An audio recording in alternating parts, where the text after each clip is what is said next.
the voice of God, and you would respond with fear. Let's do it again. Good morning, ladies and gentlemen. Thank you. Sounds much better now. Right, we are starting. Let's get everyone settled. Let me take this opportunity to apologize first and foremost for starting late. We needed to wait for important people to get settled and to come into the venue. My name is Sipho Ngasana. I know on the program it's written Yongama Square.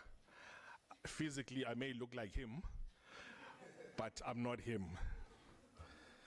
I am from the city of Tshwane, Metropolitan Municipality. I've had the pleasure of working with most of the colleagues in the room, so at least I feel at home. I'm not intimidated for a second. I hope everyone, you have taken your tea, you have taken your coffee and your water, and you are ready for us to start today's program. Let me take this opportunity, colleagues, to appreciate the people that have called us to have this important conversation on IP. Those stakeholders are the University of South Africa, as well as Chaya Mashabela attorneys. This is a strong partnership that I've seen over the years growing and maturing in strength, where good ideas are being exchanged between these organizations, and they're doing great work. Without wasting time, colleagues, I did apologize for starting very late. I would like to call upon Mr. Ayanda Noma, who is the director from the Directorate of Innovation, Technology, Transfer and Commercialization, to do the official welcome. Let us give him a round of applause.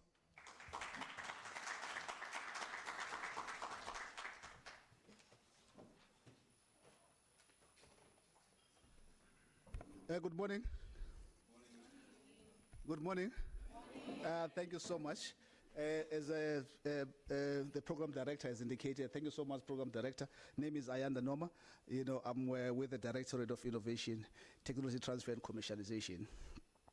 My task is very simple. It's just to welcome everyone, all of you here. And I can see you're already feeling at home. So at least half the job is already done, right? But I think, before I officially welcome you, to this session, perhaps let me talk about the Directorate of Innovation, Technology Transfer and Commercialization. What we do is we're basically the Technology Transfer Office of the University of South Africa. We are responsible for the protection, right, identification and protection of intellectual property that comes out of UNISA's R&D activities, right? And we're also responsible for ensuring that that intellectual property is actually commercialized, developed and commercialized for the benefit of the people of the Republic. But of course, some of the functions that we do that are incidental to that task is around, supporting innovation within the university. We've got programs that we run for both staff and students, to support innovation. Right. We also, we're doing something very amazing, over the past few years. We've been running what we call a UNISA Startup Academy, where we support young tech innovators to actually develop their solutions. And we've got, it's a pity that one of them is being interviewed somewhere today. We're hoping that he's going to be here, right, to share his story, But these are things that we are doing.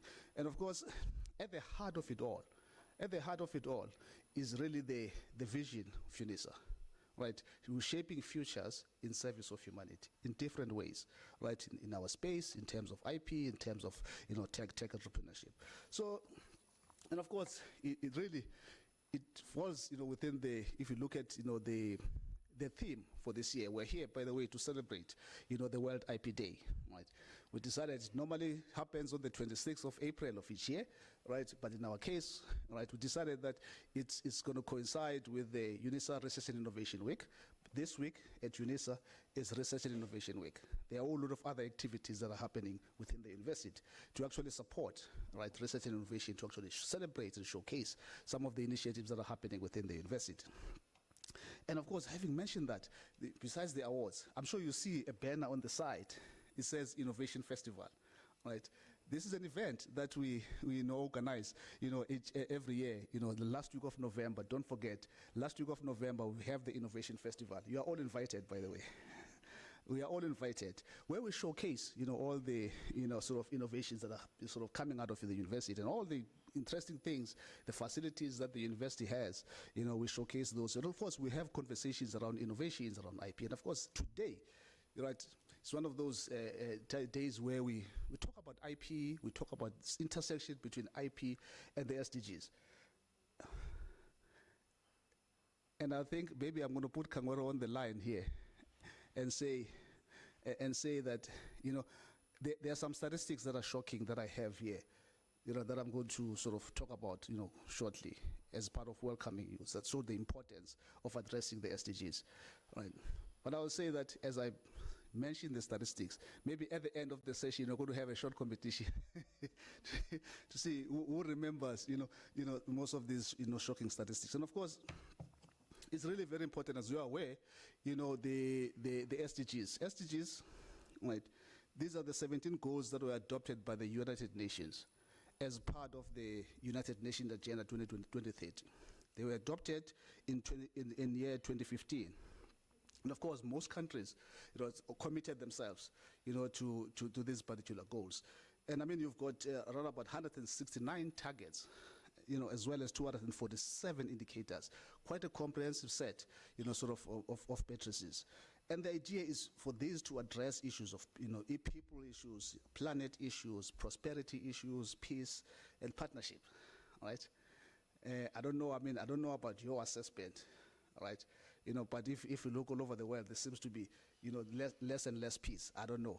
That's just my sense, right? Right. So, and I mean, all these targets address issues relating to health, education, gender equality, climate change, and so forth and so forth. Most countries submit reports, including South Africa, right? Progress in terms of attaining the SDGs.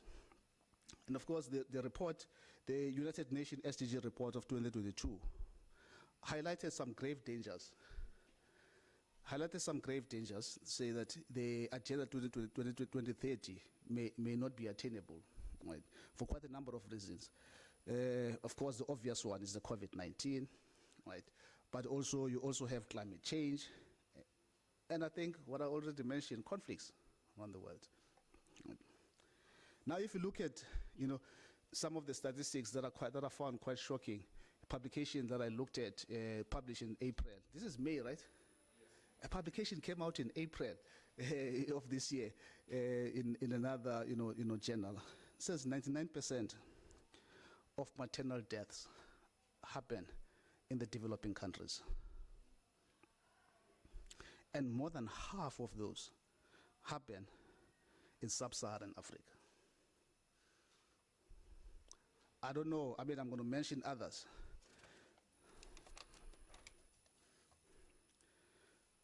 Eastern and Southern Africa account for 54% of all people living with HIV/AIDS. And of course, 43% of all new infections in 2019 were in sub-Saharan Africa. Infections globally, 43% of infections globally. Africa has got the third highest mortality rate from non-communicable diseases. That includes things like heart attack and cardiac-related illnesses. I mean, you've got substance abuse, and I wonder, given all of us that are here, that are at a particular university, that have got all these brilliant ideas, how do we bring all these ideas to bear on all these challenges, that our continent is facing? This is really the crux of the conversations today. How do we make use of, how does intellectual property, the one that we create within our own spaces, for instance, how do we bring it to bear on some of the challenges that we face? Because to me, it seems as if, the continent at large seems to be facing dire, challenges.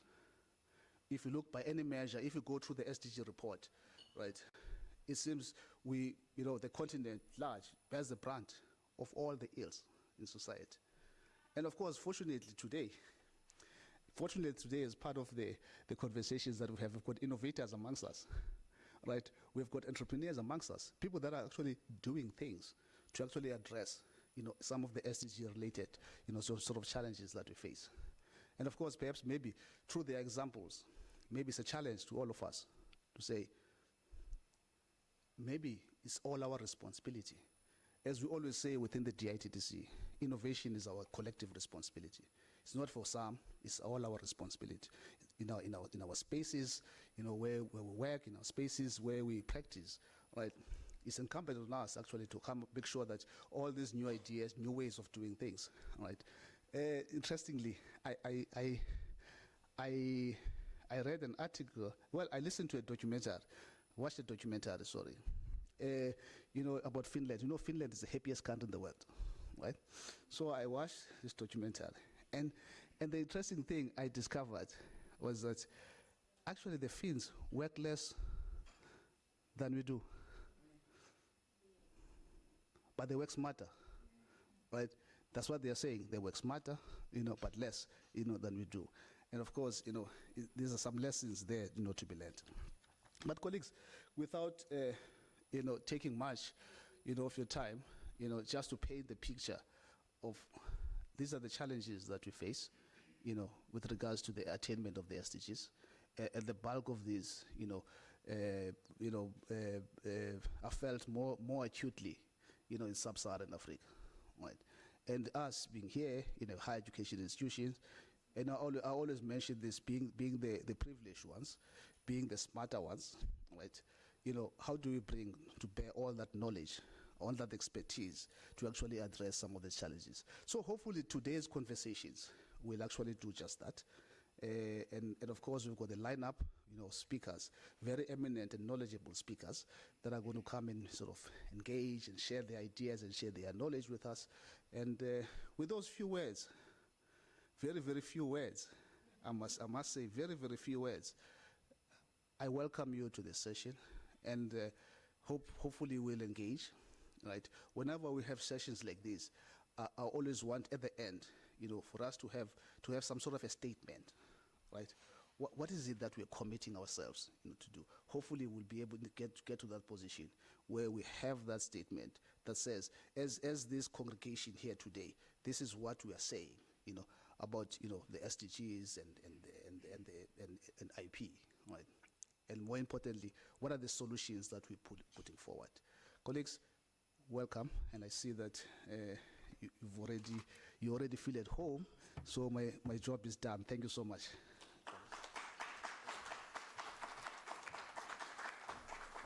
Right. Thank you very much, Mr. Noma. If we were at a wedding ceremony, there'll be that one uncle who's going to stand up and say, feel at home, take off your jackets. So since our host has not instructed us to take off our jackets, I'm tempted to overrule him and take off my jacket. Thank you very much, Mr. Noma, for those kind words that you have provided us. You have painted a very interesting picture about the situation that we are confronted with, not only in the continent of Africa, but as members of the global community. The issues of poverty, it affects everyone in this earth. The issues of crime is affecting everyone in our country and other parts of the world. The issues of lack of access to education infrastructure, it affects all of us. And I'm hoping that from this conversation, these kind of issues will come up from the colleagues that will be presenting. Without wasting time, colleagues, let me first and foremost request you colleagues to post and engage the broader community on X. They call it X now. I used to call it Twitter many moons ago. The hashtag that you need to use is hashtag UNISA RNI Week. Then the next one is hashtag World IP Day. Let me repeat. Hashtag UNISA RNI Week, and then you also use hashtag World IP Day. As I call upon the next colleague from NIPMO to present on a topic called the importance of intellectual property in improving quality of life. Ms. Naomi Ngwasheng, I had a pleasure of engaging her. I don't know if she remembers when the city of Tshwane was writing its own IP policy. She was my go-to person. And I would say, ma'am, can you have a look at this document? Does it make sense? She would take it to her colleagues. It come back with red pens, and then we fix it here and there. But it was an interesting conversation to have with a professional in the space, a person who guided us to make sure that we write a very good document. It is a pleasure to have you, ma'am. And as I said, she's from NIPMO. She is currently, prior to joining NIPMO, she worked as a trademarks researcher at the CIPC from the years 2005 to 2009. She studied law at UJ and office management at Technikon Pretoria. Hey, you're coming from far, eh? Pretoria Tech. And as well as Tshwane University of Technology. She has completed several courses in IP and through WIPO and JPO. Welcome, ma'am. Over to you. Let's give a round of applause.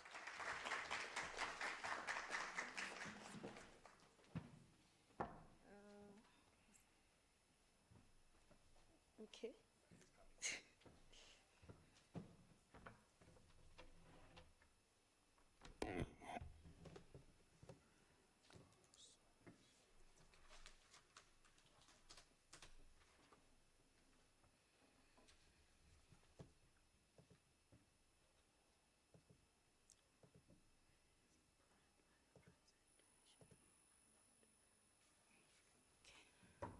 Thank you so much.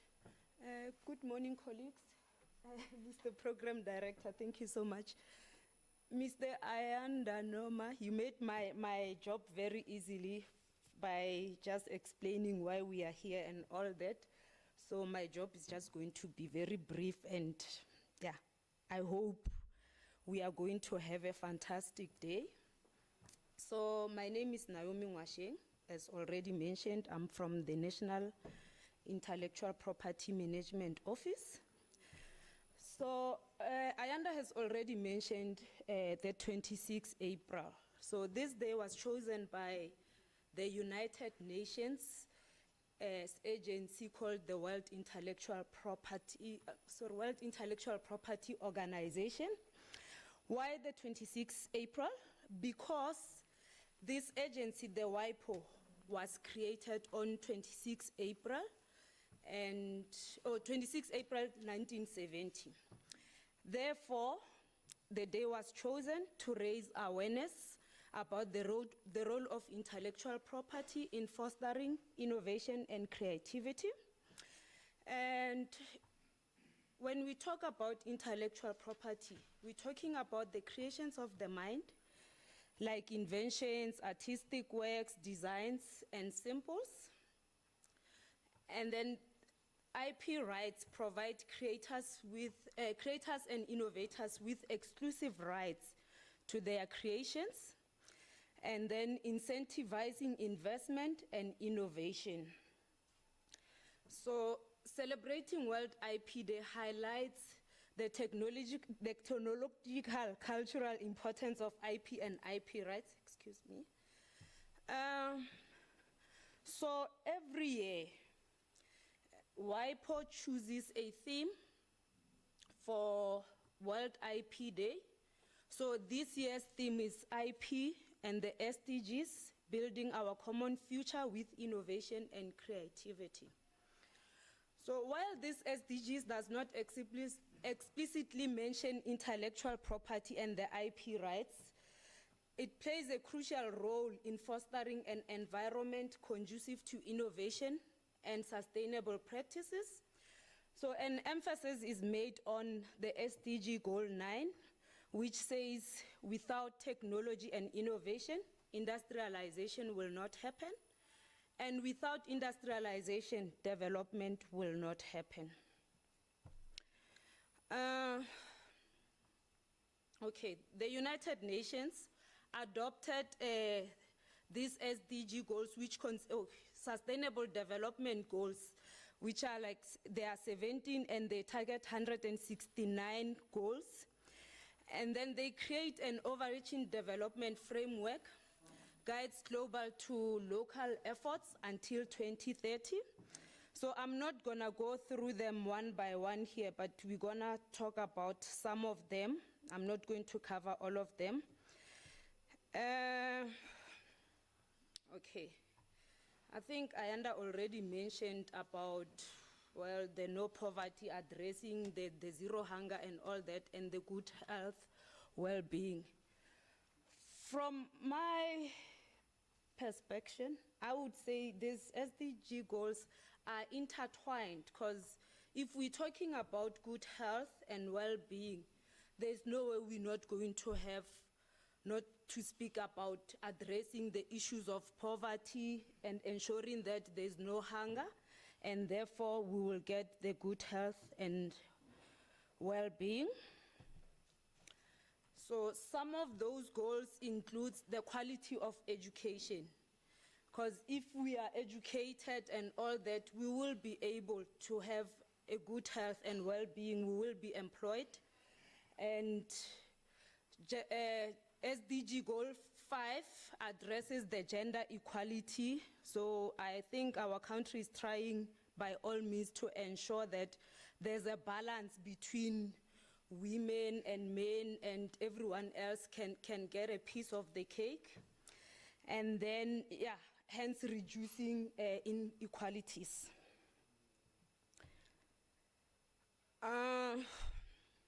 Okay. The SDGs aim to improve environment we live in by ensuring sustainable water and sanitation management, and then provide access to affordable, reliable, sustainable energy for all, and make cities inclusive, safe, resilient, and sustainable. It further encourages more sustainable consumption and production, and thereby ensure that natural environment and resources are used in a way that does not have destructive impact on the planet, and that it reduces the effects of climate change globally. Okay. Hence, I said all these SDGs are intertwining. You can see the decent work, economic growth, industry, innovation, and infrastructure. Here, it wants sustained economic growth, higher levels of productivity and technological innovation, and investment in infrastructure and innovation that are crucial drivers of economic growth and development. It calls upon all of us to look after our oceans, seas, and marine, and to protect, restore, and promote sustainable use of terrestrial ecosystem. I think with that said, then we will all live in peace. There will be justice and strong institutions, forming partnerships for the goals. So, IP and the IP rights serve as a powerful incentive for innovation and creativity, propelling us towards solutions for some of the most pressing challenges of our time, from poverty alleviation to the climate action. And then publicly funded research represent a significant investment by society in pursuit of knowledge generation and innovation. We can agree that without effective mechanisms for technology transfer and IP management, the potential of these investments remains untamed. So the link between the sustainable development offers an immense potential for positive change. So by investing in technology transfer and IP management, we can unleash a wave of innovation and transcend borders and transform lives. So let's just reflect on the South African innovation policy evolution. Okay. In 1996, a science and technology white paper was drafted. And then in the year 2002, a first study was conducted. And then during 2002, it was realized that we need a research and development strategy. So after the drafting that, there had to be an OECD review, which happened in 2007. During that review, it was further realized that we need intellectual property rights policy. This is where some of the legislations, the act that are dealing with intellectual property were drafted during 2008. Therefore, in 2010, the Intellectual Property Rights from Publicly Financed Research and Development Act was promulgated. I think that was in August 2010. So this act established the National Intellectual Property Management, which implement the IPR Act. And then in 2013, the National Development Plan was developed. And then 2019, the white paper on science and technology innovation was reviewed. So why the IPR Act? Okay, the purpose was to provide for more effective utilization of IP that was created using public funds. So the objects of the IPR Act are that, okay, intellectual property that was created using public funds is identified, protected, utilized, and commercialized for the benefit of the people of the Republic. And then human ingenuity and creativity must be acknowledged and rewarded. And then in dealing with this intellectual property, small enterprises and BBEE entities have preferential access.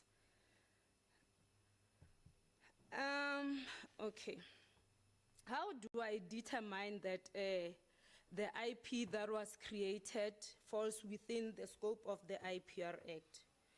So there are 3 questions that you need to ask yourself. One being, was the IP created after August 2, 2010? The reason for that is that the IPR Act came into effect on 2 August 2010. So if you have answered yes, the next question that you will have to ask yourself, was the IP created as a result of research and development? So if your answer is yes again, the 3rd question is, was the IP created using public funds? If the answer is yes, then the IPR Act will apply to that IP. So for reference, if you need to understand the definition of research and development and the scope of the IPR Act, I think you can talk to Ayanda. He's got the guideline. I'm sure he'll be able to assist with that. And then in 2013, as mentioned, the National Development Plan was launched, and it states that innovation is the primary driver of technological growth and drives higher living standards. Therefore, innovation may be described as a multi-stage process whereby organizations come together and transform ideas into new and improved products, services, or processes in order to advance, compete, and differentiate themselves successfully in the marketplace. And it is therefore universally accepted that intellectual property and the associated rights are a critical aspect of innovation and economic growth. The National Development Plan harmonized institutional mandates, funding instruments, and incentives to enhance funding efficiencies. It prioritized support for SMEs in informal settlement, rural areas, and cooperatives to foster an inclusive innovation ecosystem. It utilized publicly funded IP to empower women and Black entrepreneurs during commercialization. It instilled an innovation mindset from early childhood to cultivate creativity and entrepreneurship. It embraced open science and open innovation to amplify science, technology, and innovation output and impact. Okay, just to clarify, open innovation does not mean free, so therefore the IPR regulations and the Act will still apply. So in 2019, the White Paper on Science and Technology and Innovation was reviewed, and it sets the long-term policy direction for the South African government to ensure growing role for STI in a more prosperous and inclusive society. So now we have a plan. So how are we going to ensure that we implement all these things? So the decadal plan was built on the Vision for 2019 white paper as an implementation plan for the STI white paper to ensure continued support for the basic science and research vigorous pursuit, transformation and inclusion in the NSI demographics, economic ownership profile, spatial patterns, etc. And inclusions of the humanities and social sciences. Decadal plan thematic content arranged around multidisciplinary SDGs responding to areas identified in the National Advisory Council of Innovation Foresight Study. A focused institutional progress needs to be ensured.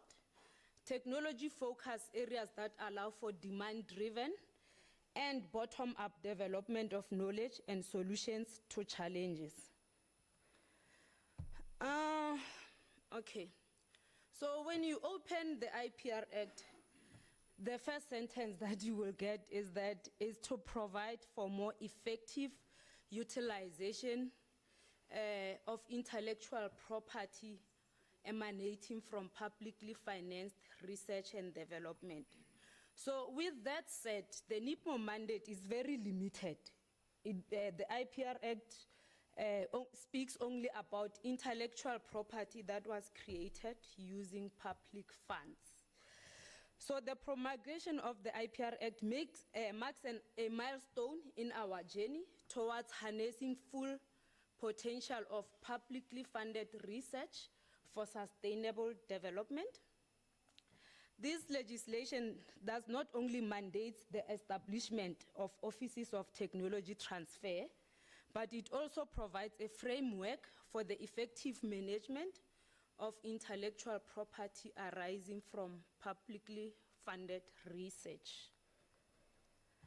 So, with that said, just want to show you just a sneak peek of our database since the IPR Act came into effect and NIPMO established. So as mandated by the IPR Act, institutions are obliged to report to NIPMO on all matters that are pertaining to their intellectual property. So to date, we have received plus minus 3,000 innovation disclosures from our institutions, of which 91% of these institutions are the ones who reported those disclosures. And then, you can see that University of Technologies constitute 15% of that 3,000, and then comprehensive institutions constitute 11%, science councils are sitting at 29%, and then traditional higher education institutions are sitting at 45%. So of those disclosures that we received, 11% of the disclosures have been abandoned. This is just to show you how busy our institutions are in reviewing their portfolios. Some they have to, they assess all those disclosures that they receive. Sometimes you find that they had already reported them to NIPMO, but as they're busy with the research or trying to get protection for the ideas, you find that, there's lack of market. We're just going to waste a lot of money investing in something that's not going to work, therefore we need to abandon. Or we received poor search results or negative search results, so we are therefore no longer completing the whole filing process. So these disclosures, they've got stages of stages that when you report to us, you indicate at what stage is the disclosure at when you are reporting it to us. So to date, I would say 48% of those disclosures are under evaluation. And under evaluation, we mean a disclosure that probably, let me say, it doesn't have the grant right yet. You're probably still in the filing process, or you're still conducting further research, polishing your technology to see how it best fits in the market. And then 39% of the disclosures are disclosed and protected. Here it means you have a grant right. here it means you have a grant right, sorry, and then license means you are pre-revenue, there's no money generated, and commercialized means there's revenue generated. NIPMO activities, to date we supported, okay, we managed 137 agreements. We funded, we provided award for funding for 340 million. Contract positions of partially funded were 217. So I'm not gonna go through everything because of the time, but this is just the stats that we have showing that NIPMO is actually active and trying to address some of the challenges to the SDGs. And then we have what we call the IP fund, which is established by the IPR Act. To date, we have dispersed about 450 million on IP protection and maintenance. And NIPMO provides these rebates up to 50% on eligible incurred costs. So these are just some of the assignments that we receive. And yeah, well, sometimes when you want to assign, it means you don't want ownership of that IP. So some of those assignments need NIPMO approval. Therefore, you speak to Ayanda, then he'll know how to deal with that. Disclosures to date. We also trying to keep track of the disclosures that were licensed for the first time. So to date, 27% of institutions have submitted, and those applications were approved because we are nice people. So I'm not gonna go through all this. These are just some of the spin-out companies that were formed from our universities, and some of our inventions that are doing the things internationally. These are just those ones who are doing, yeah. Ke a leboga.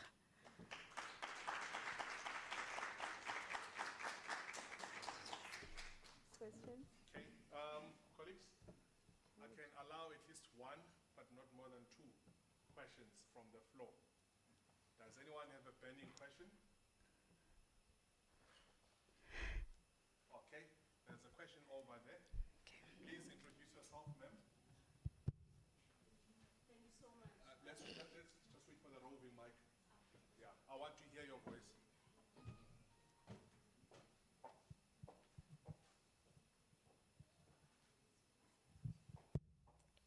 Thank you so much. I'm Advocate Nsaluba from the Faculty of Law, Department of Mercantile Law. We are here from the Faculty of Law, the actual hub of IP for the university.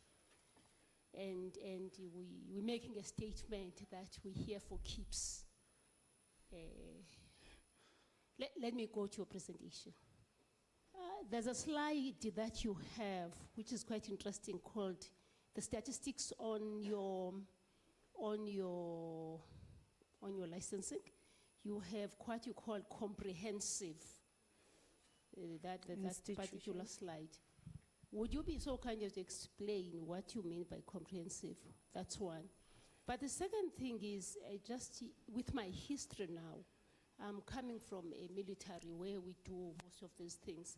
Where would you have located the IP that we generate in the military? Are you taking it as part of CSIR or DINEL? Because I'm trying to find myself there in that state of yours, because we do develop prototypes. That's one. The second one, you have a slide that you're talking about in so far as assignments. And the question would be, please talk to us as sub-A students, because we want to be very clear. Why would you promote assignment given the legislative interesting things that happen as part of assigning? Because if your IP is yours and then you assign, it talks to issues of commercialization. And probably thirdly, if I am a student who's doing LLB, excited to join the IP team, what words do you have for me in terms of funding for the inventions? And I'm asking this because if you go to the data currently, which my director Norma taught me during the class, I learned it from him, that as South Africans, or Africans, we are not good at inventing. We are not even in the first 10 countries globally.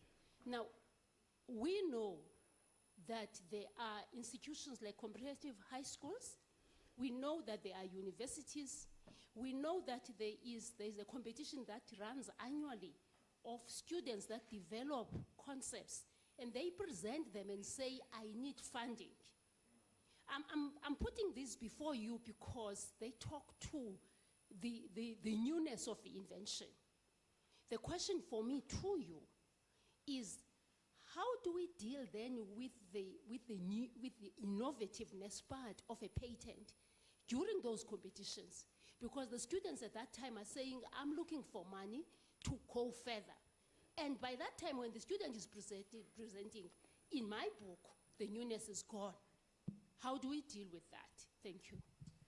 Okay. Thank you. Thank you. Response, we will have an opportunity during the panel discussion for us to engage our panelists extensively. Yeah, so she'll just respond to these questions. Please note them down so that when she joins the panel discussion, then you can present your questions to her. Let your questions be very brief and on point. Please don't ask me how old am I. Oh, okay. Thank you so much for the questions. I will try my best to answer.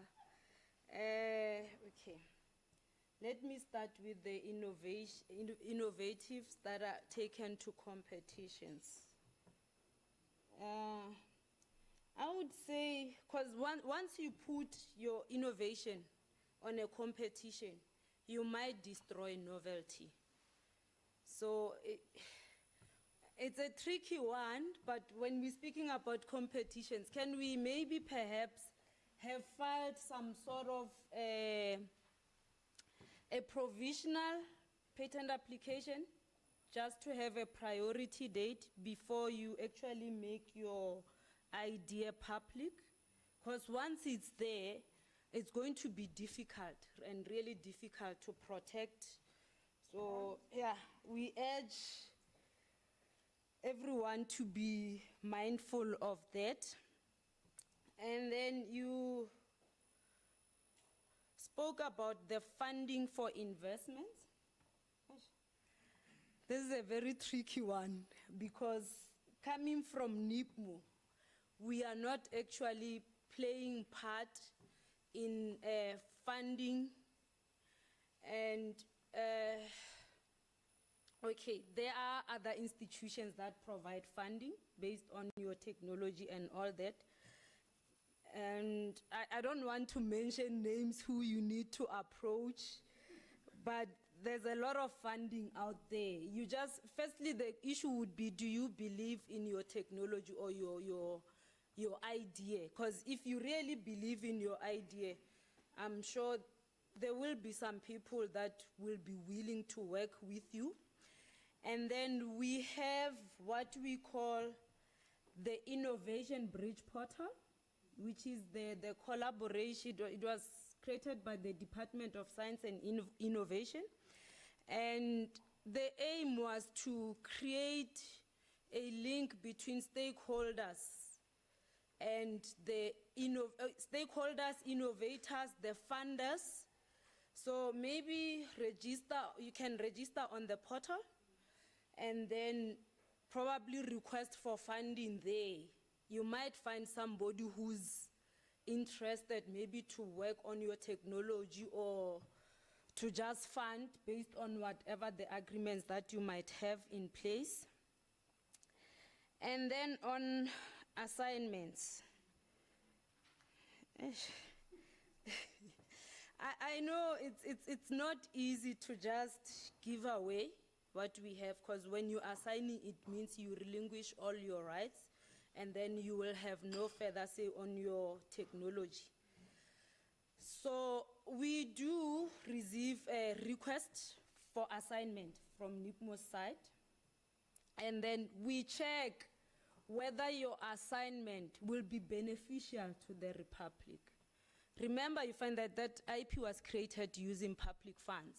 So if you are assigning, you need to actually motivate why you have to give it away. But we're very strict when you taking it offshore. Otherwise, we are very nice people. We don't usually disagree as long as we understand that we can still have access to that IP when it's needed. And then with regards to the breakdown of institutions, where am I? The higher, comprehensive institutions. I'm not sure how to answer this, how it was broken and all that. Maybe I should ask Ayanda to intervene here, or Hamilton.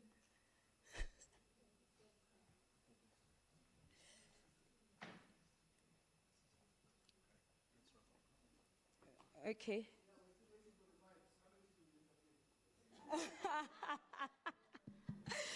Okay, but the traditional university, maybe I can just mention a few. Okay, university, okay, we're talking about university, maybe just to mention a few, like UJ is one of those. Yeah. Yeah. And then comprehensive UNISA? Yes. Oh.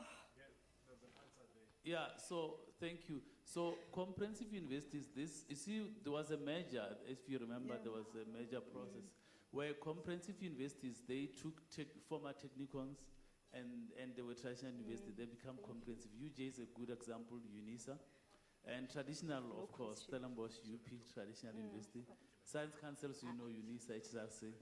UOT is the former technicon, TUT is one of them, VUT and CUT. Thank you so much. All right, let's give Ms. Mosheng a huge round of applause. I thank you.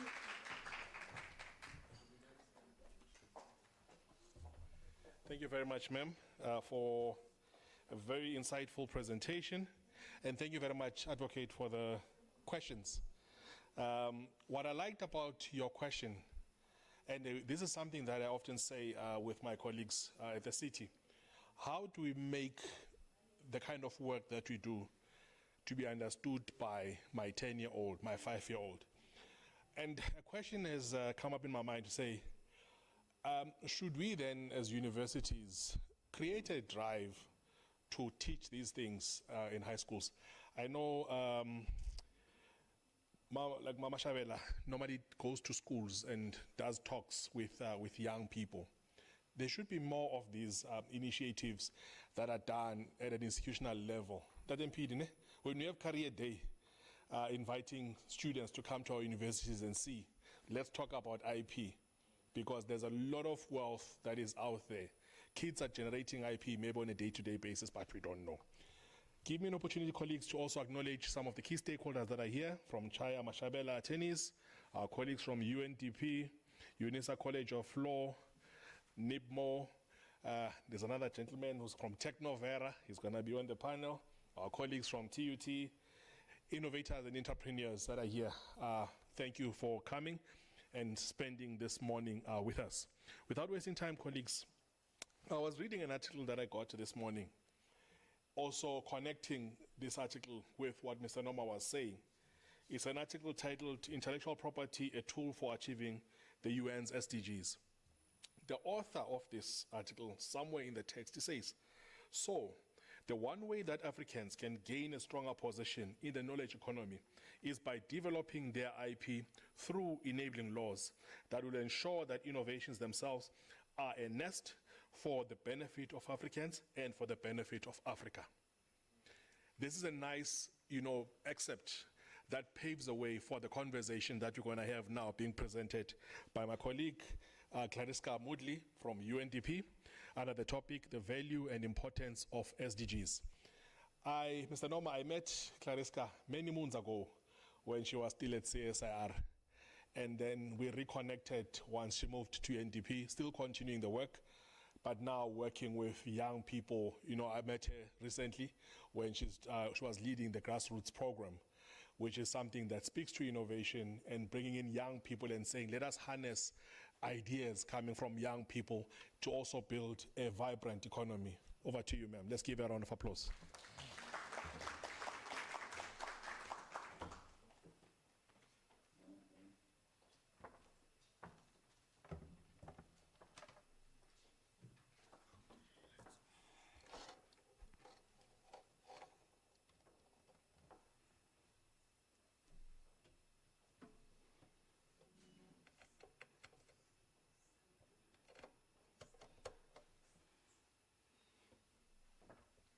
I'm going to take it off for a few minutes.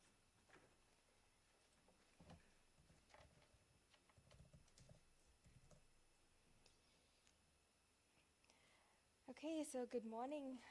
Good morning, everyone. I hope everyone is doing good, and it's an absolute honor to be here today to participate in this program with you. Thank you for the kind introduction, Sipho. I think it's always a pleasure when we are invited to be able to spread the word and share the gospel on the SDGs, especially in light of it being World Intellectual Property Day and the enormous benefits that gets associated with IP and the SDGs. I extend warm greetings to all the dignitaries in the room, and I'm on the shoulders of Sipho here to say all protocol is observed. It's fine for now. It's fine for now. I'll put it in here. Okay. So the Sustainable Development Goals. We've heard quite a bit about it already, so I'm grateful for those that have done my job for me. So thank you very much. I'm going to ask our tech team to put up video 1, if they can hear me, because we had some problems with the sound this morning. So if you can put up video 1 for me. And essentially video 1 is going to also do my job for me. It's going to give you a little bit of background on what the SDGs are, how it's come about, and through the course of my talk, I'll share with you a bit more on the progress that has been made, the progress that still has to be made, and hopefully motivate you a little bit more on converting IP into innovations that can accelerate progress on the SDGs. So can we have the first video, please?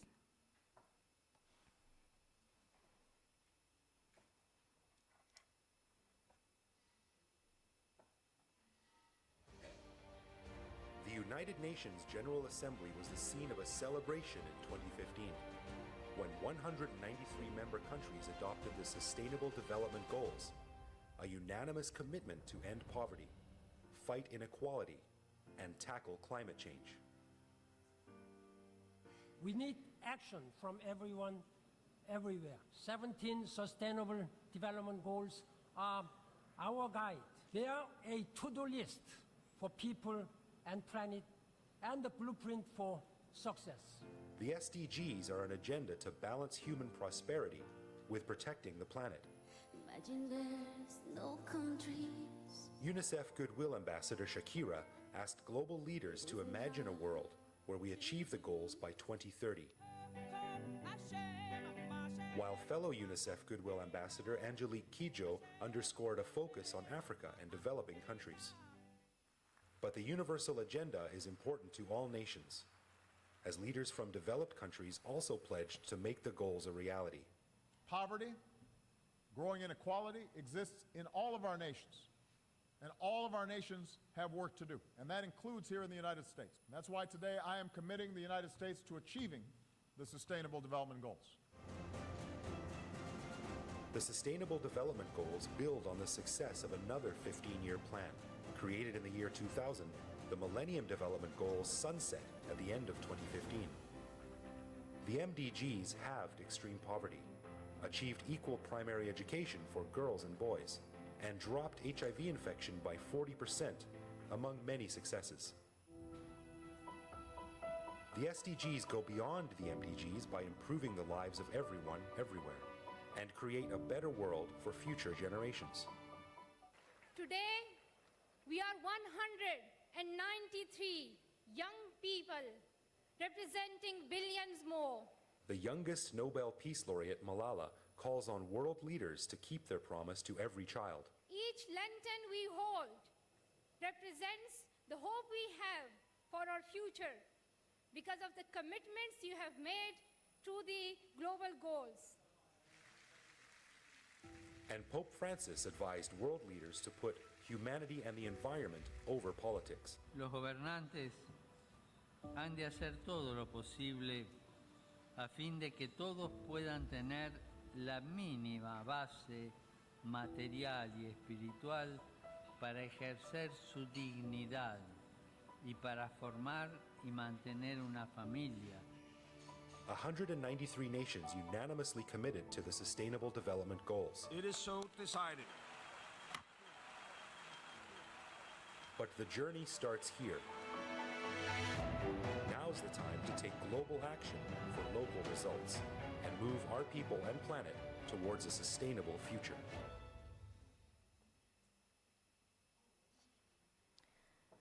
Thank you.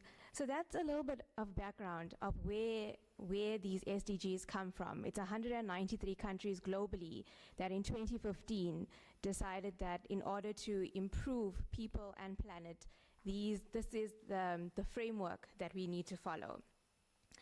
So our previous speaker, Naomi, and thank you, spoke to the SDGs and what these are, and it ranges from everything, eradicating poverty around the world, Goal 1, to clean water and sanitation, Goal 6, industry and innovation, and the list goes on. And this is a direct link now to the discussion here around IP and creating decent work and economic growth for all. Ayanda mentioned in the morning that these goals have individual targets. So under Goal 6, there will be target 6.1, 6.2, that really describes what it is we're trying to achieve within each goal. So if you as an individual are interested in taking action on a particular goal, these targets kind of define the steps that you would need to take in order to make that impact. These goals and these targets are well documented across multiple UN platforms. So I encourage you to go and have a look at these sites. So we're not going to discuss them one by one today, but I encourage you to have a look at this. To summarize then, the SDGs are a guide to help you map a particular way to an end goal. I'll take religion as an example. In Christianity, there's the Bible that serves as this map. In Hinduism, it's the Gita that serves as this map. These scriptures almost act as a guide on how to achieve a particular outcome that's prescribed by that particular religion. The SDGs are very similar in this regard. It kind of shares a blueprint that needs to be followed to take you towards a realm of peace and prosperity for people and planet. It enables a better and happier world for all forms of life. So where are we along this pathway to SDG realization, if I could say that? In 2023, we reached the midpoint of this journey. So let's see how far we've come. I've played the first video that describes what is the SDGs. So now I'm going to ask for video 2 to share with you some feedback based on 2023 findings globally. Each country does an analysis. These get summed up to give you a cumulative value of what it is and where we stand at the halfway mark towards achieving the SDGs. So can I get video 2 on, please? In 2015, world leaders made a promise for the well-being of all people and the planet. We need action to reach the Sustainable Development Goals by 2030. There's progress in life expectancy and disease prevention.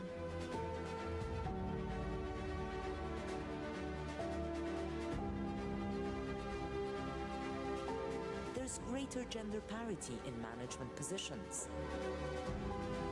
So we spoke about gender equality. Many developing economies have seen a growing middle class. Safe sanitation and basic hygiene services are becoming the norm.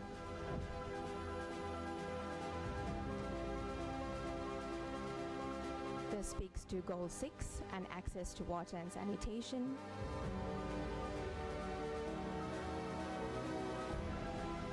More than 95% of the global population have access to mobile broadband networks. The future of energy is cleaner.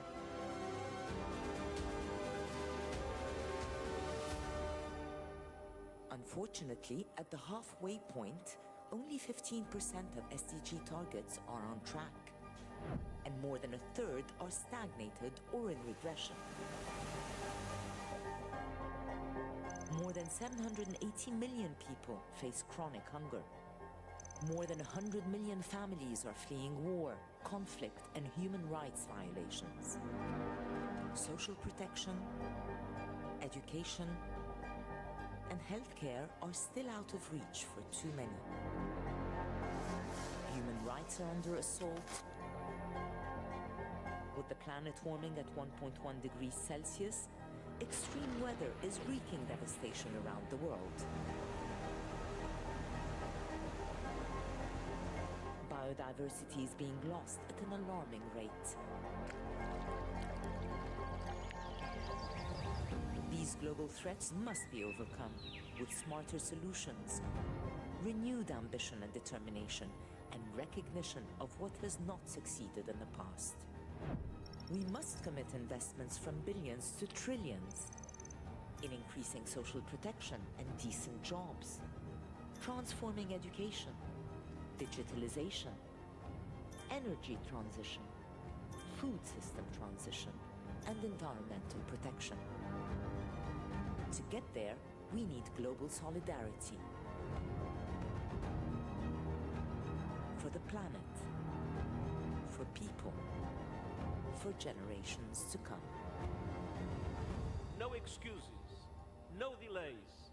Promises made must be promises kept. Okay, so that summary video essentially highlights that even though a lot has been achieved on the SDGs, we're still significantly away from achieving Agenda 2030. You'll see that 15% of the SDGs are on target. That's an incredibly low value at this juncture, being at the halfway point. So often after watching a video like that, you're encouraged at the beginning and then almost left despondent by the end. And I think it's because of the enormous task that stands before us as individual countries and as developing nations. That was a global look at what the SDGs have done. But if you want to have a look at what South Africa has done in terms of its SDGs, there is a good report that was launched last year, the 2023 report, and I'd like to highlight some of the findings from that report. One of the key findings in the South Africa report speaks to data. And this is an important point because we're going to speak about how IP can support SDGs, and data is one of them. So progress has been made in improving data availability for SDG monitoring. In 2019, we could only report on 64% of the SDGs, but in 2023, we're able to cover almost 72%. So data remains a challenge, but it is improving. The country did observe a positive trend, 33% in 33% of the targets, so a positive trend for 33% of the targets, and 23% of the targets showed no noticeable change, so no progress was made. And 11% of the targets show almost zero progress. 33% of the SDG targets did not have sufficient data to be able to report on. So when you look at this value for South Africa, you can imagine its prevalence globally. So sometimes, even though progress could be getting made on SDGs, the data just doesn't exist to be able to report on the successes that have been achieved or the lack thereof. In South Africa, again, a lot of the goals that have been achieved are linked to social and governance sector. There's increased number of social grant beneficiaries, improved access to basic services within the population. A lot of the progress is also on the technological side in South Africa, where we're witnessing a significant increase in internet connectivity across the country. There is a lot of utilization of renewable energy given the country's energy crisis. So this is a commendable reduction in CO2 emissions as a result of accessing renewable energy solutions. And we've seen improved access to drinking water and sanitation facilities. However, the high levels of poverty, poor education, and misalignment of skills from the higher education institutions to the job market, as well as gender-based violence, has been reported as significant challenges that are hampering our ability to deliver on the SDGs. So I'm going to stop talking about SDGs, and I'd like to talk a little bit more on the message centered for today and around IP and the SDGs. And several of the speakers have alluded to this around intellectual property having the potential to unlock barriers on the pathway towards achievement of Agenda 2030. So how can this be done? How can we utilize intellectual property to accelerate the rate at which we achieve the SDGs? The most obvious way is conversion of IP into products and services that address specific sustainable development goals. And our previous speaker alluded to the fact that SDGs do not stand on their own. Very often, if not most of the time, if you address an individual SDG, you're addressing many of the others. So if we could have IP that's converted into improved water treatment systems, new battery storage techniques for renewable energy, enhanced food production systems, waste upcycling technologies, new marine protection and education policies. All of these methods, all of these solutions that could result as a conversion of intellectual property could go a long way in advancing the Sustainable Development Goals. And now there's no doubt in our minds that across the 26 universities in South Africa and within our various research councils, there is an excessive amount of intellectual property, which very often sits on a shelf somewhere and is not commercialized.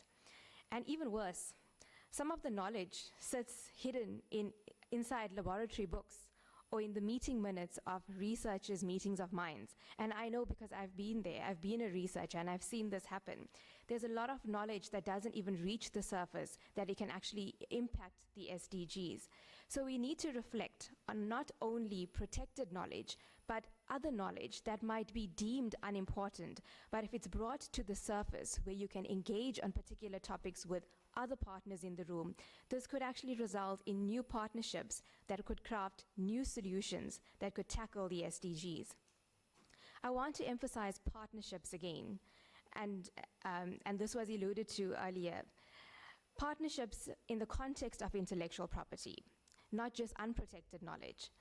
Sometimes us as universities can get pretty competitive when it comes to securing and protecting our IP, when it comes to securing funding, and very often this comes at the expense that this intellectual property could have on the lives of people, the greater impact that we want to see from intellectual properties. So it's actually become imperative. The fact that we're halfway to Agenda 2030 and we're only 50% of the way there, it's imperative that as universities we partner so that we merge our efforts for greater impact on the SDGs. Often the solution to any problem is right next door to us. So how about as step one, we promote inter-university collaboration and enable this by creating mechanisms of shared winnings and shared benefits.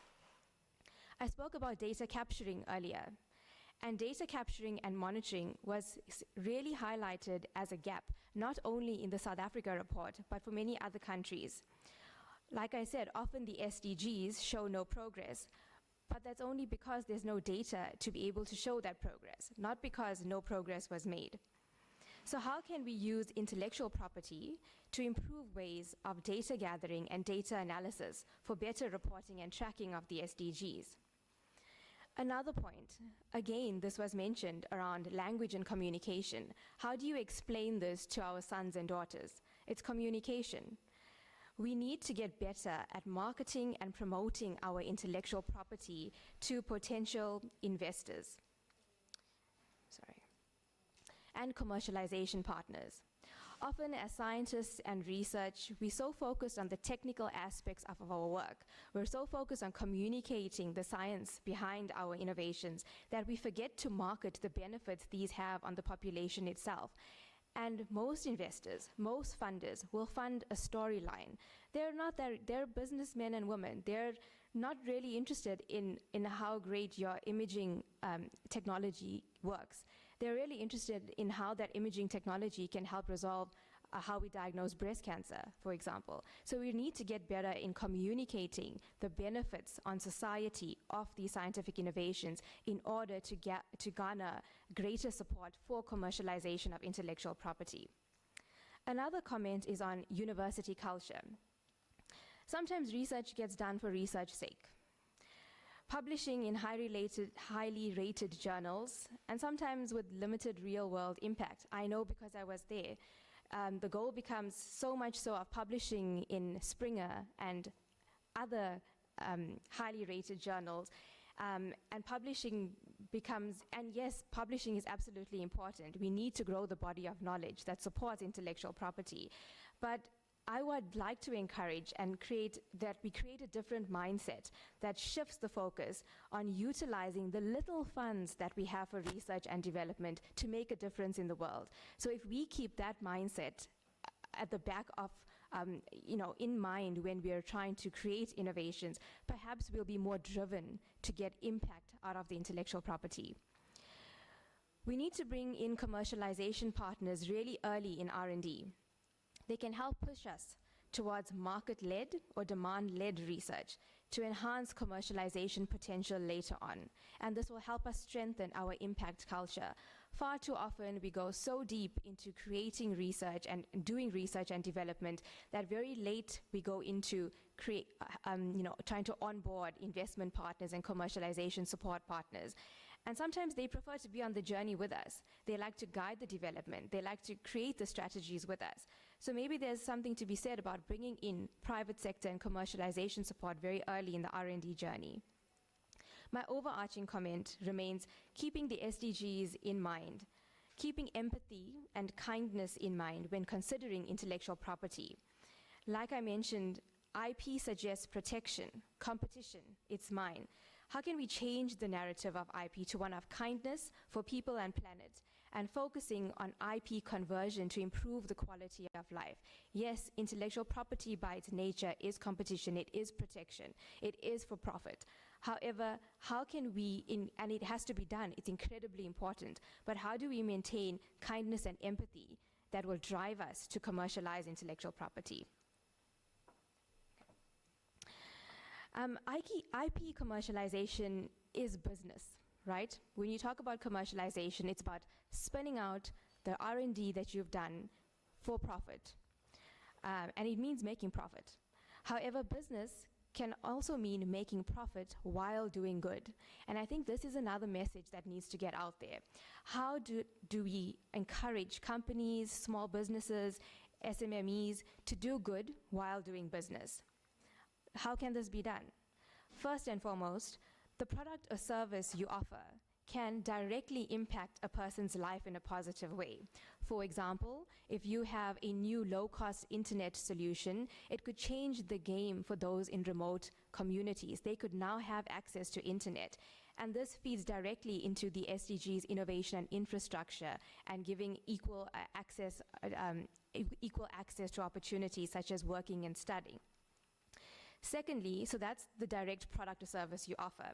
But a business itself can be designed to operate more sustainably.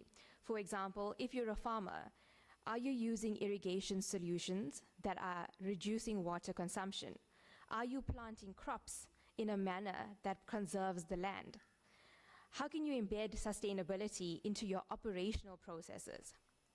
The third opportunity for embedding sustainability into for-profit organizations: how can you take steps to educate your staff on sustainability and reward sustainability efforts to promote sustainability in the workplace. Knowing about the SDGs and how to act on them is half the battle won already.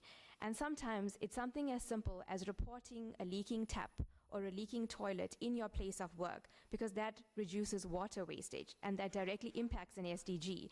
It's something as simple as that, but all it takes is an awareness of the SDGs and a willingness to act on them.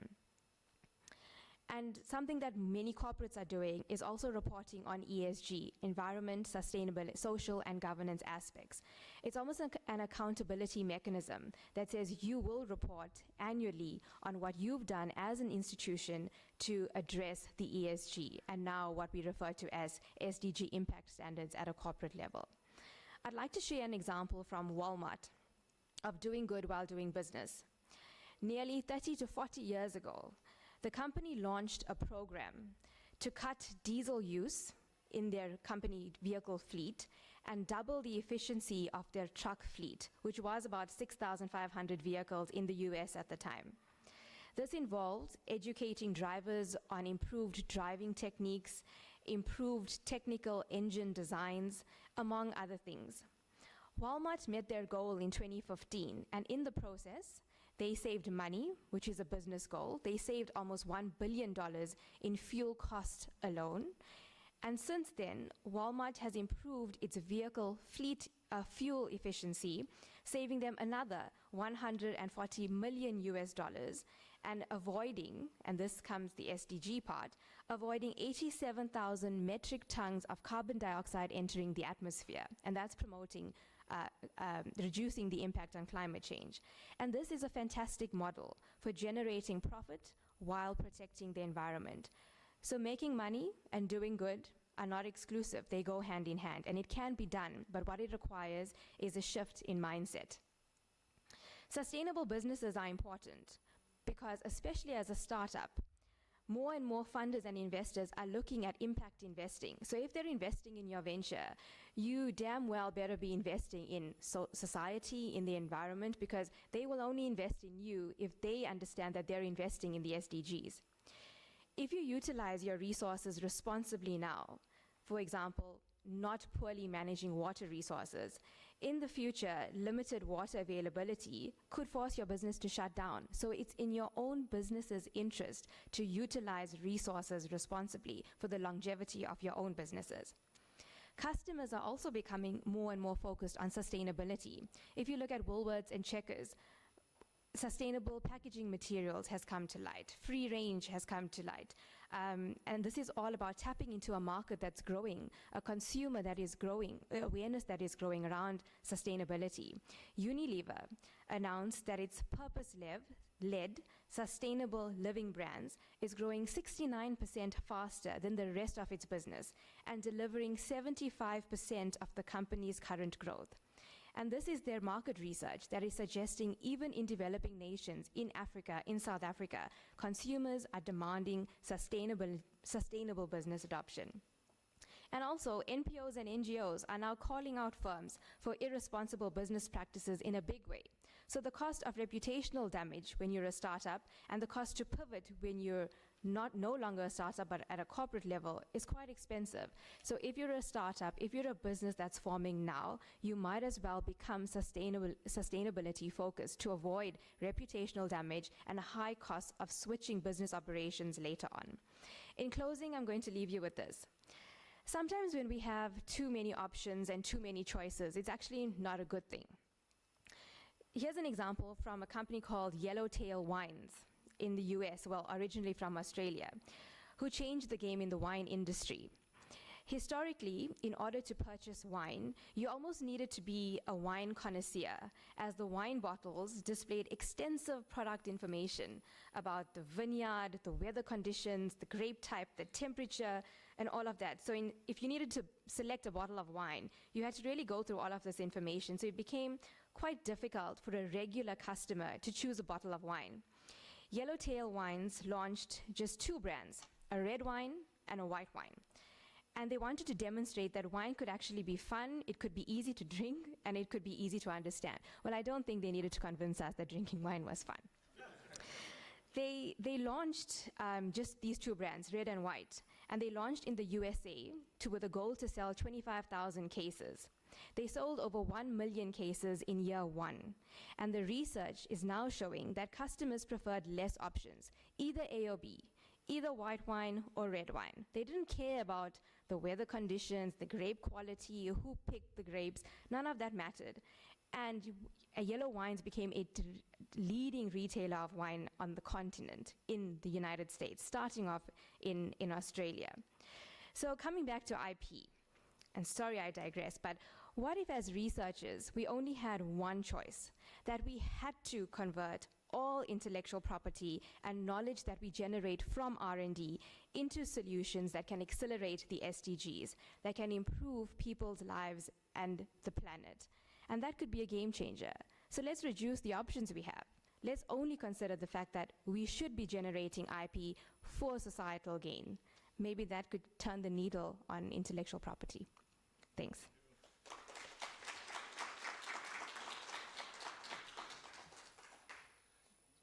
Thank you. All right, let's give again another loud round of applause. I hope you are making notes because you will engage during the panel discussion with your questions. Great stuff. Just a few announcements, colleagues. On the tables, there are business cards from Chaya Mashabela attorneys. There are phone numbers on the business card.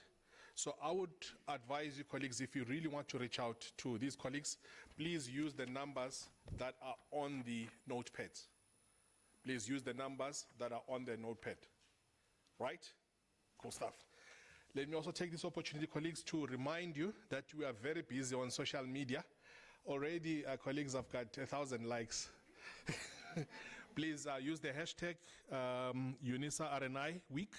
The second one is hashtag World IP Day. You remember them, ne? UNISA RNI Week, World IP Day. Thank you very much, Clariska, with your presentation. You know, going back to this famous article that I read this morning in light with what you were saying, I was a bit alarmed by the fact that we have only made 15% progress. The question in my mind is saying, are we not bothered? This is just a question in my mind. My article says, the 7 SDGs and their associated 169 targets provide a framework for ending poverty. Despite this massive opportunity, we find ourselves just at 15% of the way to achieving these goals and targets. The slow progress can, in part, be attributed to the fact that technology and benefits associated with it are not evenly distributed across the globe. It's a fact. Now, Dr. Puti, it says, technological innovation is key for economic growth and therefore achieving these SDGs. However, the mechanisms that drive this development are complex and have far-reaching impacts on various areas of social and economic importance. As we break, colleagues, please, as you enjoy your tea and your coffee, think about this message and the one that I'm leaving with you. Are we bothered by the fact that we've only made 15% progress? Let us meet again in 20 minutes. Thank you, colleagues. I think tea is served just at the foyer, this side of the hall. Let's reconvene in 20 minutes.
must do better, ne? People didn't network. Okay, let me, I have an appointment with each and every one of you after this session. You can come and network with me. If you are afraid, I'll make things a bit easier. Okay, we're going to the second session, which is a panel discussion. It will be chaired by Ms. Tumelo Mashabela, the founder and director of Chaya Mashabela Attorneys and a fellow of the South African Institute of Intellectual Property Law. She will be joined on the stage by Mr. Neo Udiri, whom I introduced earlier, and some of the interesting stakeholders. Funny enough, Ms. Mashabela, I had a meeting by coincidence when we visited Durban, where I met Mr. Mfanelo Ndlela. Yeah, we met last year around this time when we were in Durban, and I was fascinated. He was wearing overalls, hard at work, developing his technology. I'm glad to see him that he's here. Let me also acknowledge another innovator from RoboSteam Train. Mr. Mfanelo is from Electrical Technologies Pty Ltd. Let me invite the colleagues to join Ms. Mashabela on stage, and then they will introduce themselves during the session. Let's give them a round of applause.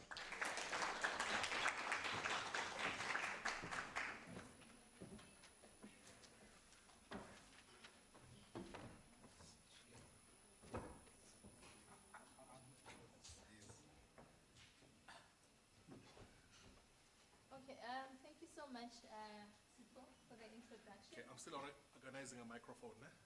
Can we have two mics, please? One for the chair and the other one for the speakers.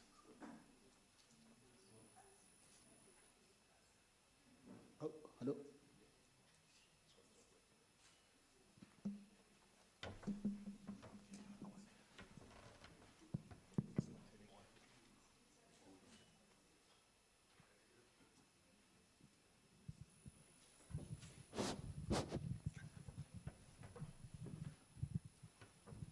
Okay, thank you so much, Sipho, for the introduction, and good morning, everyone. So as a firm, Chaya Mashabela Attorneys, we assist entrepreneurs and small business with identifying their intellectual property rights, as well as protecting that IP, and in other instances, we also assist them with commercialization of their IPs. So we work with a number of entrepreneurs, and some of these entrepreneurs are being funded by various funding agencies. So I must say I am honored in that, I'm chairing this particular panel where I have two remarkable entrepreneurs that we as a firm, Chaya Mashabela Attorneys, we have assisted them in protecting their various intellectual property rights. So, and I think another good thing that I'm happy with is that seeing them using IP as the base for growing their businesses. So I am really honored in having Neo as well as Mfanelo. So like Ms. Clariska mentioned, she mentioned quite a number of SDGs, as well as Naomi, that we have about 17 SDGs and with about 169 targets. However, along with UNISA, in celebrating this World IP Day, we decided to concentrate on 3. And the 3 that we are concentrating on is one SDG that relates to good health and well-being, SDG 3. And you would have heard when Mr. Noma was talking about the fact that 43% of new HIV infections are actually coming from sub-Saharan Africa. And he also said that Africa is actually the third highest, has the third highest mortality rate for non-communicable disease. So it makes sense why we selected, SGD 3. And we are also concentrating on SGD 4, which is quality education. And then we are also concentrating on SGD 6, which is clean water and sanitation. So before I start, and I want to put it on record that this is not the entire panel. We're supposed to have another lady who was supposed to join us, Ms. Tsegofatso Dludla. She was the one who was going to concentrate on SGD relating to quality education. So I'm putting this forward because, some of the SDGs has to do with equality and gender inequality. So we don't want to come as if, or be seen as if we are complacent. So we did have a female which was supposed to be part of the panel. Unfortunately, she fell sick and could not be part of the panel. So just to recap, and both of my colleagues, Naomi and Clariska, they've mentioned the fact that, we, World IP, WIPO, they select a theme every year. And this is in celebration of the IP Day. And the theme this year is IP and Sustainable Development Goals, building our common future and innovation with innovation and creativity. So that is why we, as today, we are all talking about sustainable goals. And that is why we also decided that we are going to focus on 3 of the 17 sustainable goals. So just as a start, let me just introduce my panel. I have Mr. Nao Hutiri. Nao invented an innovation that addresses Sustainable Development Goal 3, good health and well-being. So Nao is a founder and a managing director of Pilibox. After graduating from UCT with a BSc in electrical engineering, Nao joined the steel manufacturing industry as an automation engineer. He later took up operations management role as a technical assistant to the COO while completing his master's in engineering at Wits University.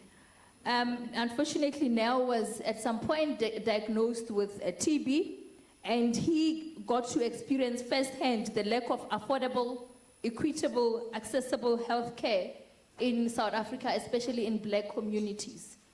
And this is, it's all because of the legacy of the apartheid system. So this experience inspired him to undergo a mid-career change into the public healthcare and healthcare system change and patient advocacy.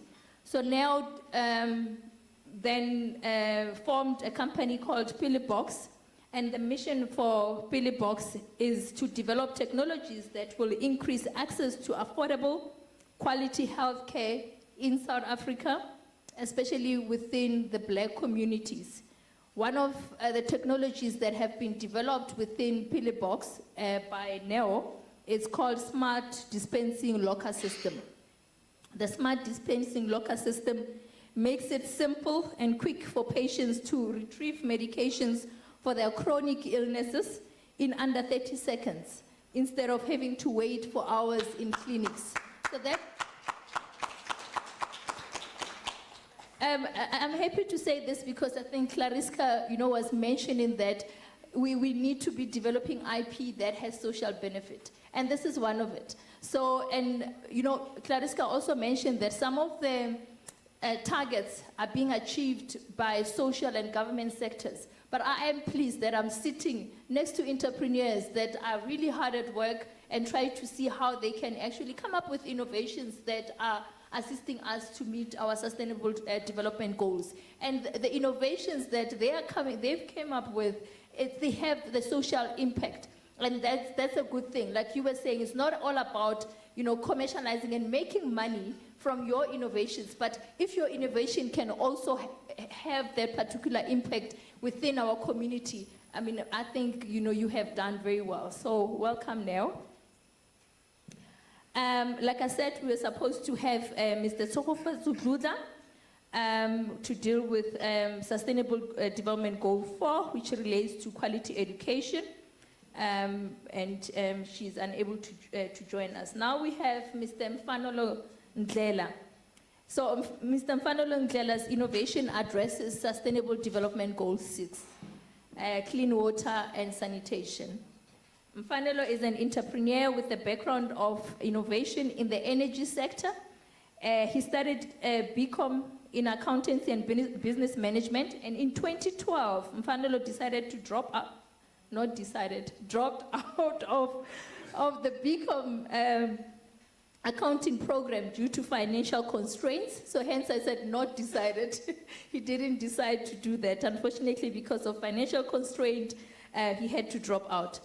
A year later, he completed a career assessment through UKZN, and this is where he found his passion as an inventor and an entrepreneur.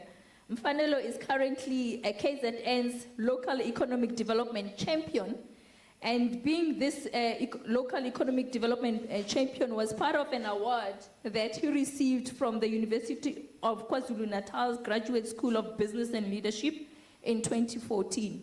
In 2015, Mfanelo was featured in Entrepreneur magazine volume 16, where his company, Electric Coal Technologies, won 6 innovation awards. That's brilliant, eh? And then in 2022, Electric Coal again won another innovation award from the British High Commission. And in May 2023, Electric Coal went on to win Best Youth-Owned and Managed Business of the Year from the KwaZulu-Natal Economic Development, Tourism and Environmental Department. Mfanelo also got Excellence Awards for his innovation, which is the smart water tanks and trucks innovation. Welcome, Mfanelo. So don't worry, you will all hear about these magnificent innovations from our entrepreneurs. I don't think I will do any justice in trying to explain what you guys do. So from your bios, and it is clear that you embody, WIPO's theme of World IP Day. You are indeed contributing towards building our common future and innovation creativity. So what I would like us to do is, if you can tell us, what impact your innovation has had in your community and in South Africa as a whole. So how does each and every one of your inventions or innovation assist us in achieving your SGD 3 as well as SGD 6 Mfanelo? So I'm going to start with Neo. Hi, everybody. It is a pleasure to be here. It is an honor, and at the same time, I feel like it's a privilege. So, we talked about, obviously, the SDG, and then under there, you've got the, I guess in our case, it would be 3.1, 3.2, 3.0. So you have these targets that are under there. And one of the most important ones that our work speaks to is eradicating the spread of HIV and AIDS within the context of the work that we do. And when you start to think about it from a patient perspective, we've done well as a country to ensure that the right medication is available. But as a patient effectively still engaging with our public healthcare system, you find that you're spending 4 hours, 5 hours. And yes, anybody who's ever taken antibiotics would know that, at the beginning when you're feeling sick, you definitely want to take your treatment. But yes, it'll be a 2-week sort of cycle that you need to take. But normally after a couple of days, you might start feeling better. But it becomes very difficult for you to complete that treatment course. Now you can think about it from chronic conditions where you have to be on a lifelong chronic condition, and you then have to lose 4 hours of your time every month. Within the HIV/AIDS community, we'll say, look, you're either infected, affected, or somebody that is losing that amount of time within a public healthcare space. And I got deeply frustrated around how is it that we are trying to eradicate the spread of HIV and AIDS, but one of the biggest challenges around transmission is that we want to get people to have viral suppression. If you have viral suppression, you are unlikely to transmit the disease anymore. But a very big predeterminant determinant of transmission is suppression. But when you look at suppression, you can only achieve suppression through adherence. So the ability for somebody to continue sticking to their treatment and taking it.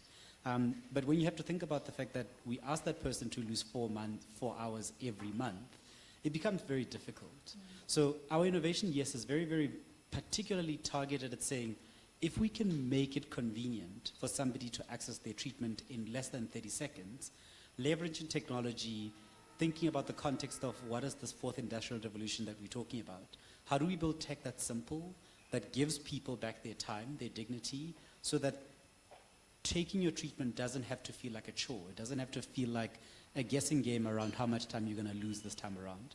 So we went on the journey of building these digital lockers. Sort of think about like as an ATM/post box, which we put in public clinics.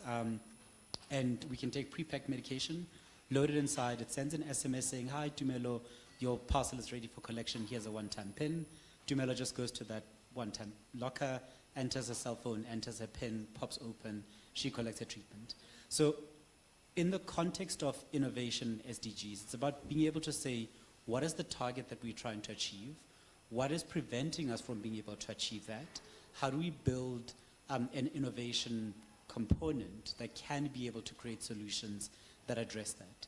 And I think that's how we've thought about this idea of innovating within a particular element of the SDG, building a technology that addresses one component of it.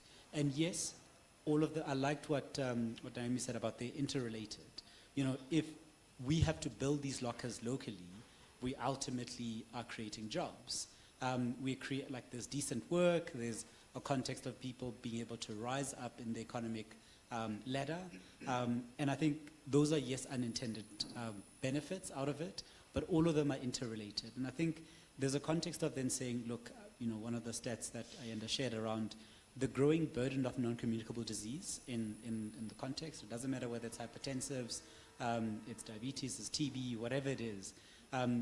We have to make it easy for people to access their treatment so that they can be able to manage those conditions.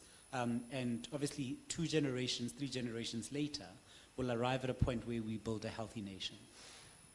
Thanks. Thanks, Mo. Yes, Mfanelo? Good morning, everyone. It's such an honor and a privilege to be here. Program Director, greetings to Bab Ayanda Noma and the delegation of UNISA. My name is Mfanelo Ndlela. I'm the founder and R&D Director of Electrical Technologies. Electrical Technologies has a simple but very heartfelt vision, which is to emancipate Africa's economy through engineered manufacturing. Water is a big crisis. We're all familiar with it. It touches us every day. We can live without electricity, but we can't live without water. The innovation that we developed pained me significantly because it touched home. Although I'm from Durban, in Kabayam it's from Nongoma, which is a very, very rural area where communities wait almost 2 months just to get one tank refilled. And we realized that a solution needed to be developed. What I'd like to do is ask the video, my brother, if you could just play the 2 videos showing the hardware, then I'll play the video showing you the app. This is our sensor. Our sensor, obviously proprietary, patented, trademarked. It works on 3 currently water parameters: pH, temperature, and level. It uses 5G, GSM, radio frequency. And we developed this innovation with the view of saying municipalities shouldn't rely on councillors or community members to find out the status of the tanks. But we went beyond the tanks. We went to the pumps, the reservoirs, as well as the dams. If you could just show the IoT hub, which basically is the second video, sir, which basically communicates with the sensors. It's like a mini tower. And the reason why we had to develop that is we realized that there's also a high cost of data associated with municipalities being able to collect this information in real time. So we devised a solution that can both run data-free. If the municipality has its own telco contract for data, they can use that. If they have their own Wi-Fi network, they can use the 5G component. And then lastly, if you could just play the video of the app. And the reason why I'm doing this is because when Uputusipo saw me in Durban, we were working hard, and today I'm not in an overall, I'm in a suit, sort of relaxed. And you know, as a young innovator, it's important for people to see that you work hard, but you also play hard. So we're funded by the Technology Innovation Agency, the Moses Kotane Institute, and Microsoft. So what you're seeing on the screen now is real-time updates of the current locations that we've got within KZN. Those are dam level readings, showing you, like in real time on the app, you know, what the status of the water body is. Right now we're looking at a reservoir. You can see the pump, you can see the community water tank, and then now we're putting in the local request for a refill. It's going over to the second side, which is basically the municipality water dispatch control portal, and you'll see the driver accepting the request. Now, this means communities will be able to get water and be notified that the water is on the way if they have a water tank. But if it's a water leak, they'll also see the plumbing company due to come to do the service maintenance.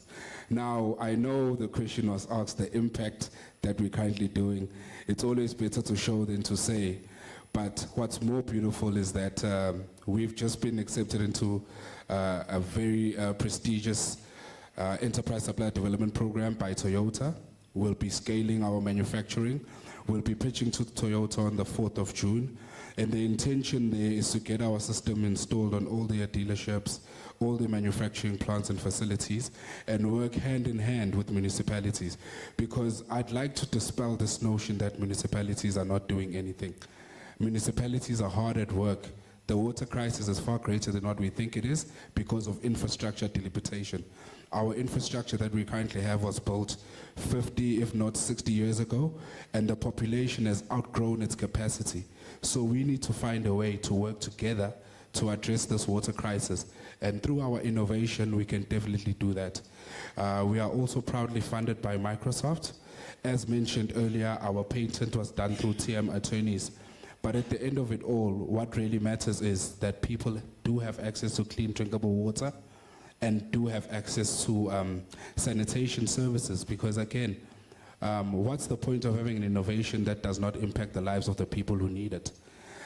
Through the support that we've garnered through TM attorneys during the protection phase, trademarking, we realized that our innovation is more social than what we thought it was, which is why we actually collaborated with the Department of Water and Sanitation, eThekwini Municipality, and Muckleneuk Water. Rather than saying the municipality is not doing anything, here's the solution, going to private sector, painting the municipality as if it's an enemy. Water is life. Water is for us all.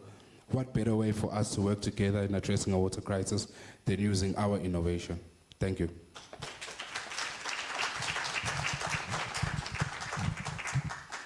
You know what I love from this is seeing IP being used for both societal and commercial benefits. I mean, that's remarkable.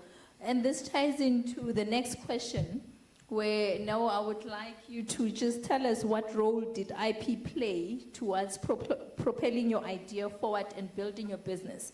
And I would also like you to touch on this misconception or, the school of thought that is of the view that IP is actually prohibits countries in achieving sustainable development goals. And I would like, I think they've already illustrated that that's not true, but I just want them to say more, because I'm very passionate about IP, and I know a lot of people were saying, IP is not allowing us to meet SDGs, but obviously I would be biased, I have a different opinion, so I don't want to put my opinion forward, but I want you to also touch on that particular school of thought that feels that IP is actually not allowing us or enabling us to meet, sustainable development goals.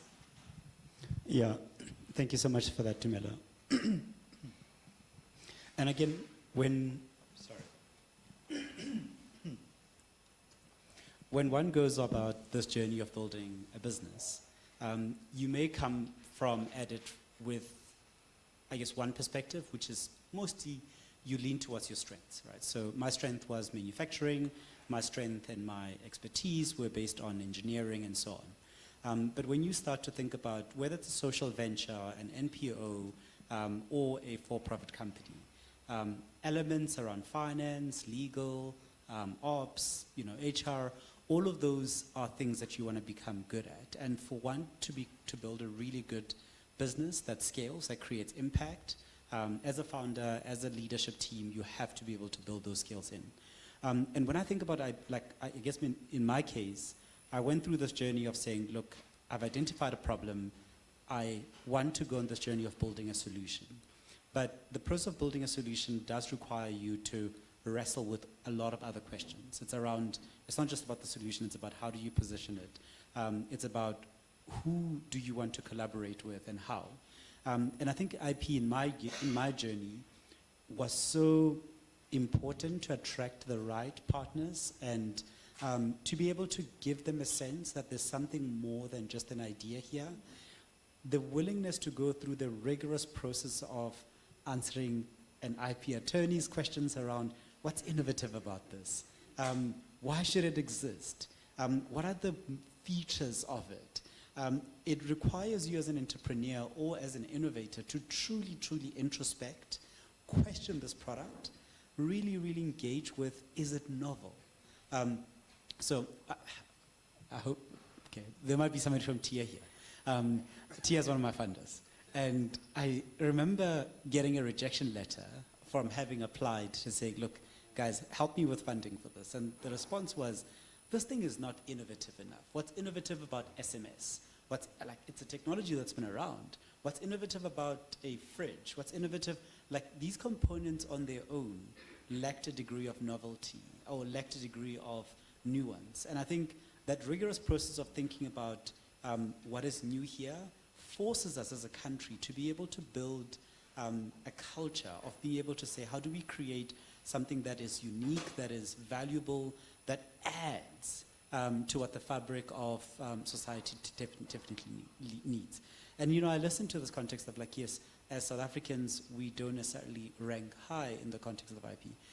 But I do believe that the process of us creating that culture of leveraging IP, you think about Israel, you think about Ireland, you think about all of these countries, they've deliberately decided to then use IP and their body of innovators and engineers and so on to be able to elevate the economic standings of those countries. And I think there's a lesson there, and maybe I'm not answering your question in particular, I'm sharing my opinion, but there was a point where, you know, you think about COVID and you think about a lot of the innovations that came about. A lot of clinical trials are done in South Africa. A lot of, like, I think as South Africans, there are things that we ought to be very proud of, that we definitely contribute to the medical fraternity around drug discovery and so on. But I go back to when I sit in front of a funder and I'm like, actually, we need about, I don't know, 12 million rand. It becomes an easier conversation when you're able to say, look, we have a patent behind this. There's a level of credibility that you as an entrepreneur and innovator accrue by having gone the journey of the IP process. There's a context where when somebody's saying, I want to invest in helping this venture or this product scale, it gives, and it's not about purely about the interest of trying to prevent others from being able to come in. I mean, I can sit here today engaging with a innovator in Jamaica who wants to be able to bring smart lockers in their community. And this idea of South African IP playing a role in helping improve access to chronic conditions or chronic medication in Jamaica is because of IP. When you think about starting to go global and starting to position your innovation for that, IP has a significant role to play. And it's not just about the protectionist mindset. It's about using IP as a business tool to be able to, and again, you may be sitting across a table with a big multinational that might ask themselves, what stops me from just being able to copy this? But when you know that you have an ability to create employment locally, because that multinational might want to import that particular product as well, and that patent definitely helps ensure that the jobs are kept here. Thanks.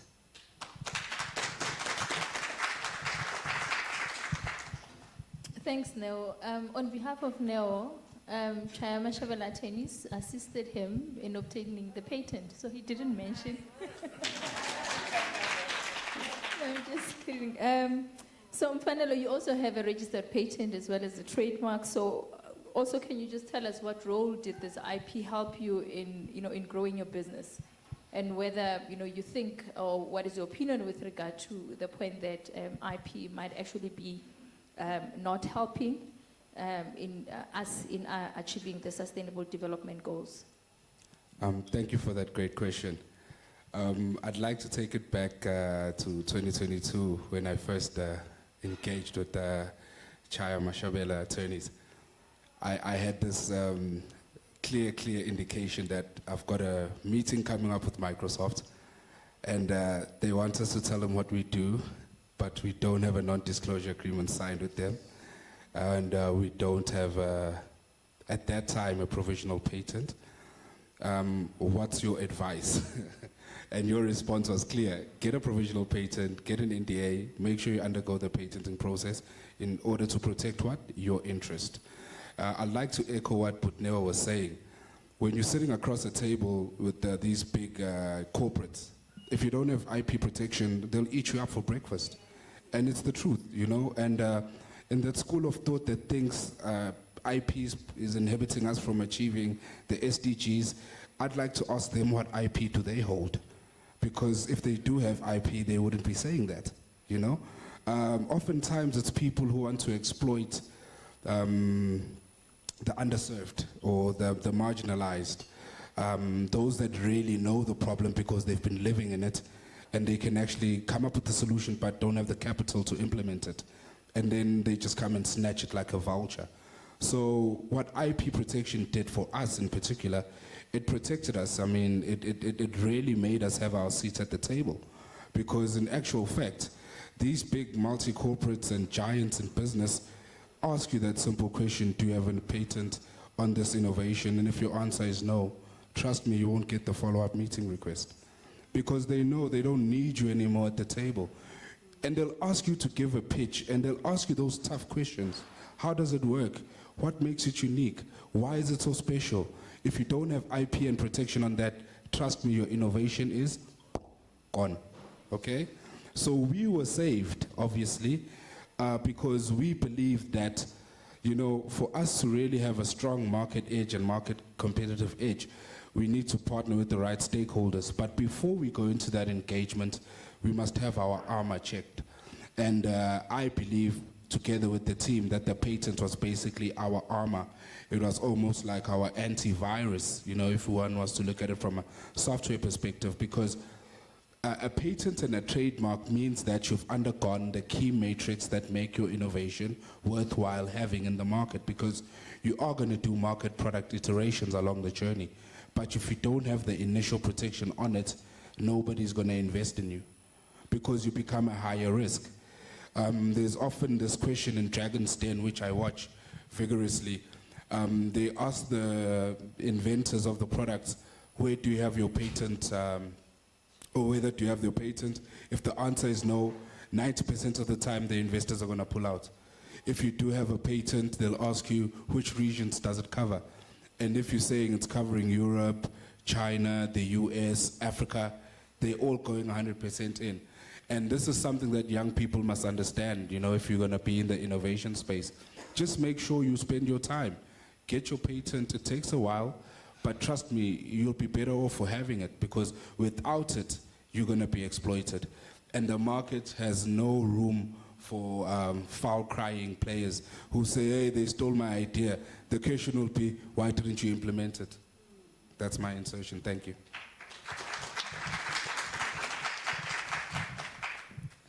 I wanted to add this one where the Chaya Mashavela team are not in front of me. But I was going to say that, look, because there's a cost involved, and I speak for myself, you know, you value the things that you pay for.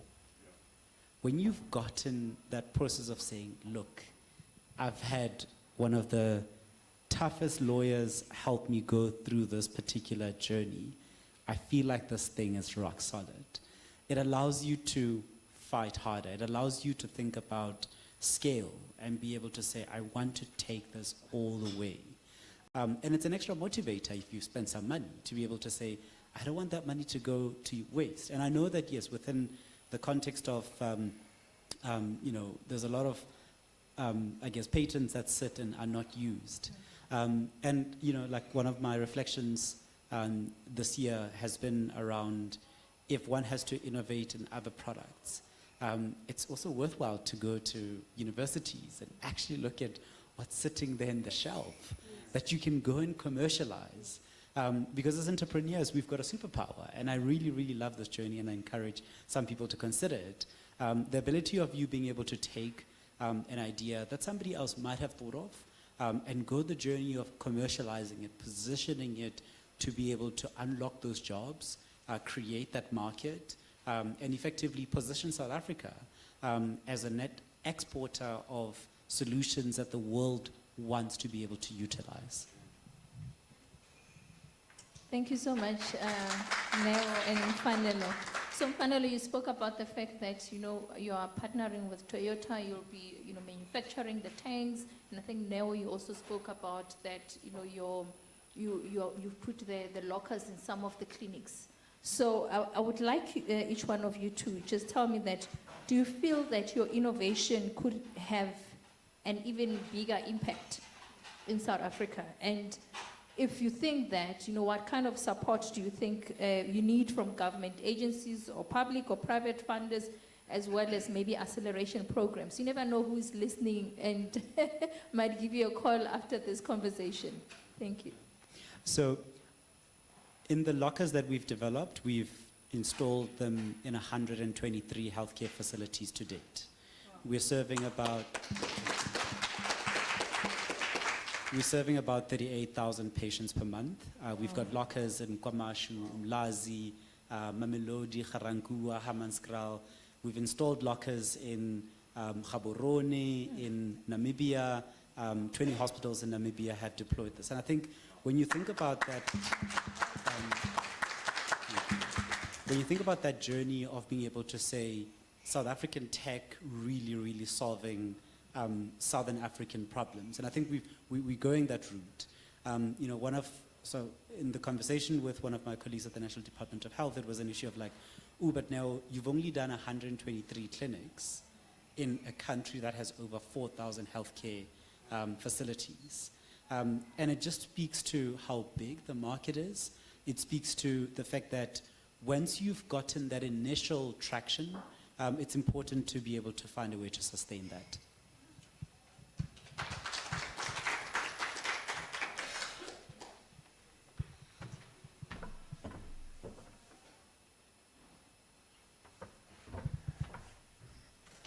Well, I think mine was more on the line of saying that we've really been funded primarily by government.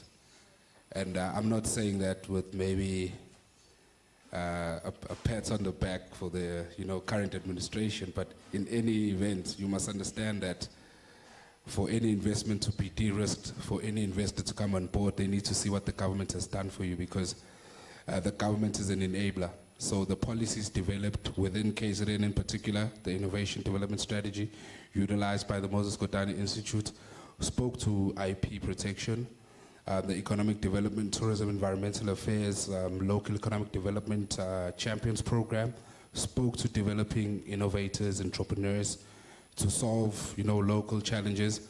And then the strategy, which is the Industrial Development Plan for the Department of Science and Innovation, speaks to what we do as innovators through the Technology Innovation Agency.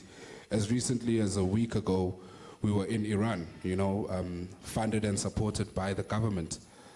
Department of Science and Innovation facilitated us traveling abroad to attend the Inotex, which is the biggest Middle East innovation summit. And they actually organized a business-to-business engagement for us with a client that was interested in our solution, and we signed an MOU.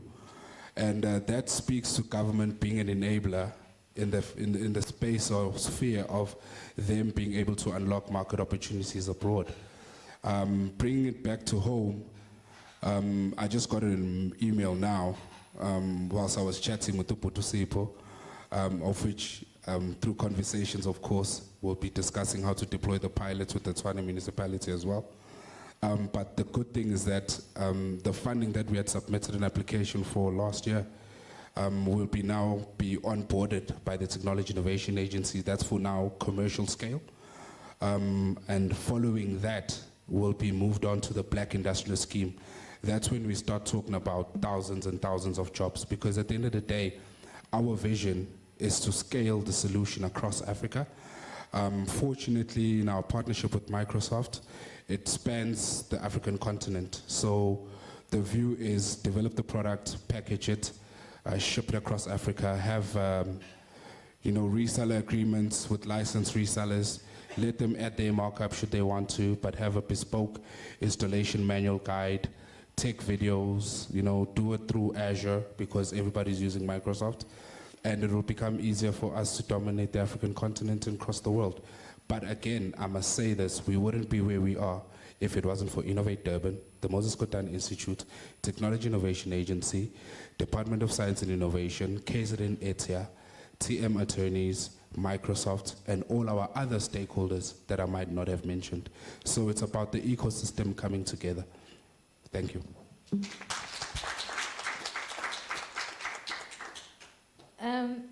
So if there's still anyone who thinks that IP does not assist us,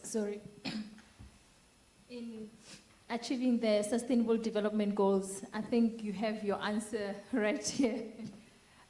So I think lastly and in closing, what advice would you give to aspiring entrepreneurs who have ideas and would like also to find themselves, contributing towards achieving the Sustainable Development Goals? And how do you get your ideas off the ground? And so you can include how did you get your ideas of your idea off the ground? Thanks.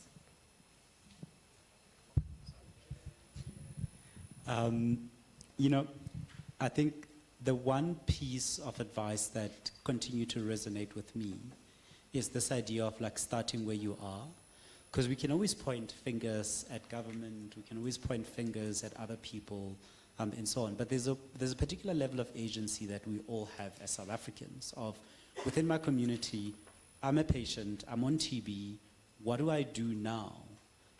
Is there a way that I can convince my nurse that I think I have a solution? And often enough, the youth of today is definitely bold enough to be able to say, I think I could be able to find a way. That inquisitive, curious approach leads you into talking to your nurse, in my case, talking to the clinic manager, ultimately clinic manager saying, talk to a district pharmacist, ultimately saying, oh, maybe let's speak with the cities, knocking on the city of Johannesburg, ultimately knocking on the city of Tshwane, SIPO and their team introducing me to the health team within the city, and that team saying, ooh, we're interested in giving this a shot. And yes, it took time. And yes, it took time for us to find the money to be able to build the first product. But ultimately, there are people out there that will listen if one is curious, willing to do the journey, willing to do the hard work. I like this context of saying, look, in my journey, City of Tshwane was like one of the first funders, the Innovation Hub, the Technology Innovation Agency. And yes, government is there to be able to help us de-risk some of the, I guess, as a first innovator or as a first funder. And then obviously starting to open up other channels to other funders that can help scale that particular piece.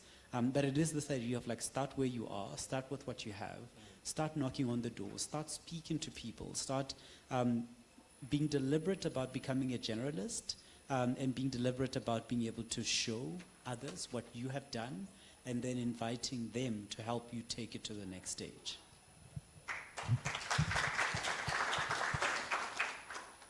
I'd say, in my brutal Zulu fashion, you must suffer.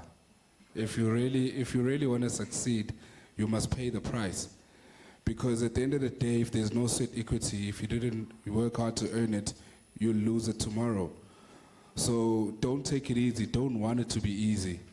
You see me sitting here, it wasn't easy. In KZN, there's so many scenarios where I could have lost my life just trying to do this innovation. But I always continue to persist. Because at the end of the day, I know that the cause doesn't only involve me, it involves my community, the people that I serve. So at the end of the day, the most important thing that an innovator must do or must have is, one, a mentor, two, somebody that's going to critique your work and that's not going to be nice to you so that you can build the best product. And then three, have a team, because if you've got that and a functioning product, the money will come. Thank you. Thank you so much, Fanel and Neo. You are truly using innovation and creativity to build, our common future. And I think you have also demonstrated the importance of IP, that, IP plays a place in not only protecting your ideas, but also inspiring innovation and assisting us as a country in achieving our sustainable development goals. Thank you so much. Thank you. Yeah, I think we can take just one question because of time, or two, one for each. Okay, well, I'll just divide the room into two. I'll be Moses. Is there a question from this side? Okay, there's one over there, then there's one over there. Let's start with you, sir.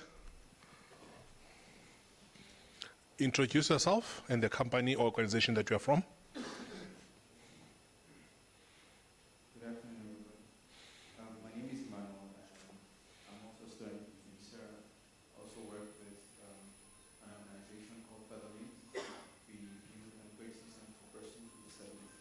First of all, I would like to speak towards, I know the speaker designated for education is not here, but I'd like to address the fact that the sectors we all in has been marginalized because now we do not have a transcriber for a student with disability.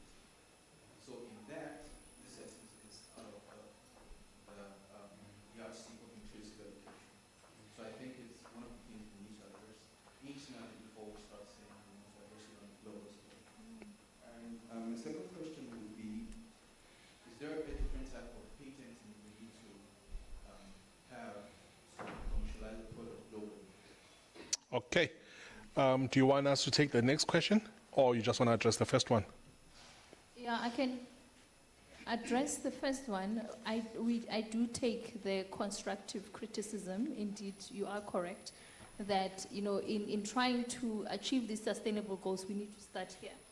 And we did not, I would say, hindsight, we could have done it in a better way to include all the other people, who are not able to, to hear us. With regard to patent, there isn't a worldwide patent. However, there is a process called a PCT, which allows you to file an international patent application. And once you have filed that international patent application, you then have an opportunity to file national phase applications in various countries and prosecute each application in terms of the law of that particular country until you have a registered patent. So patents are territorial. So it's either you'll have a patent in that particular country. However, we also have regional patents. For example, you can have a patent called in using an ARIPO regional system, which will allow you to have patents in various countries that are members of ARIPO. There's also one called OAPI.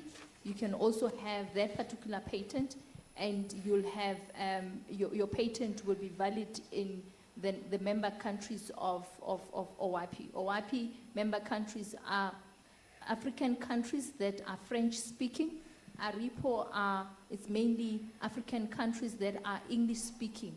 Unfortunately, South Africa and Nigeria and other countries are not part of either of those original filing systems. Okay, thank you very much. The last question. No, I think maybe during lunch we can. Yeah, there's an opportunity, colleagues, for us to network, and then you can ask as many questions as possible to the panelists. Over to you, sir.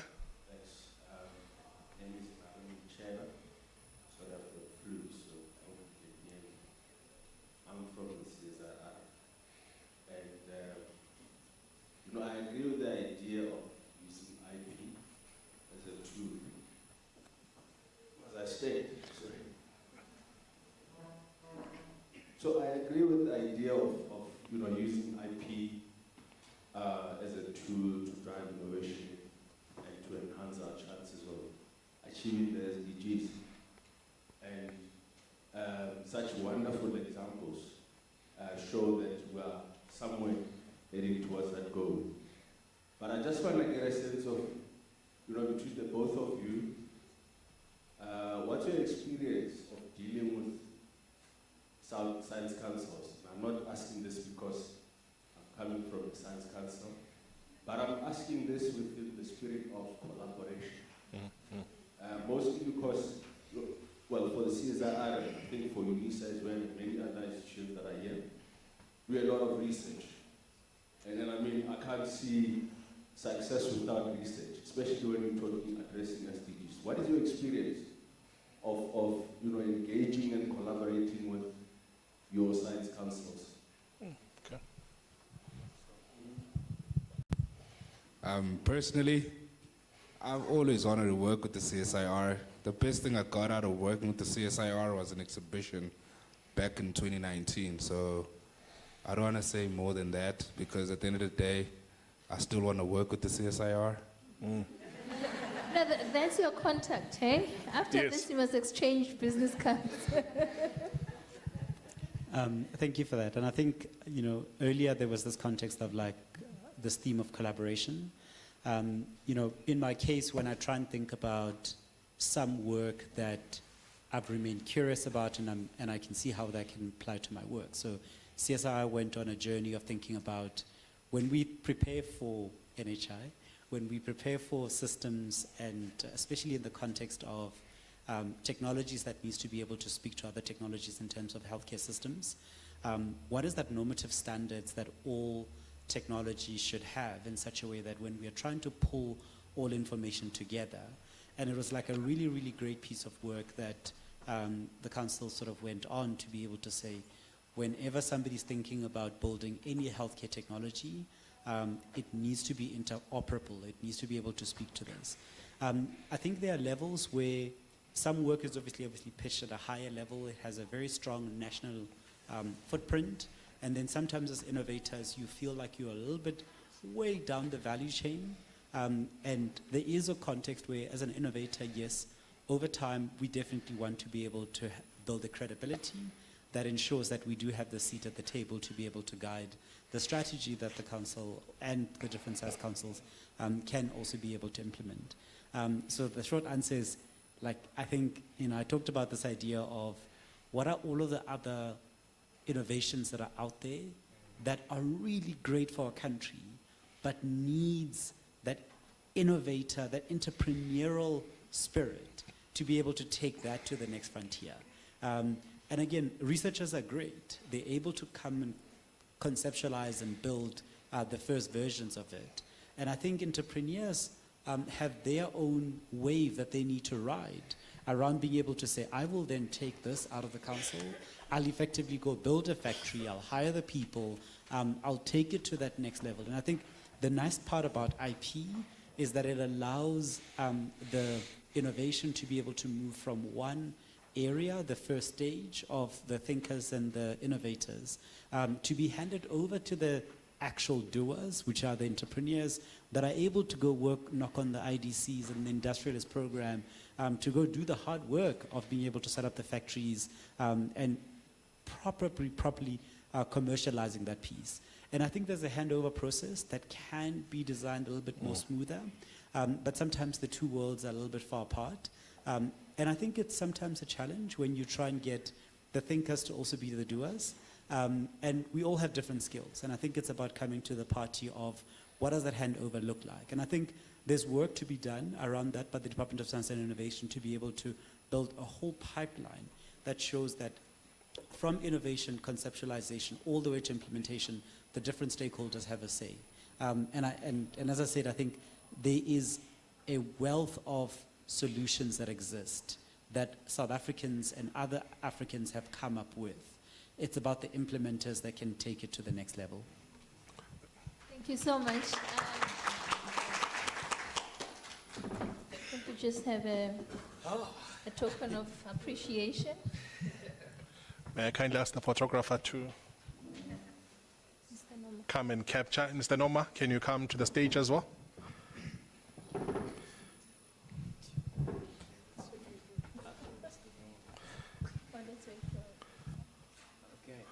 Oh, he's very shy, apparently. Oh, he's shy.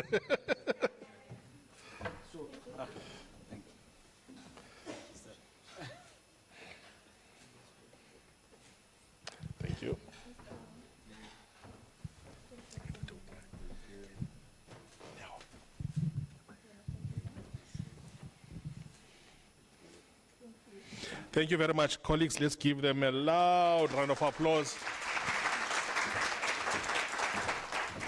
I think as Dumi was sitting there, I saw her smiling. I could actually see her molars.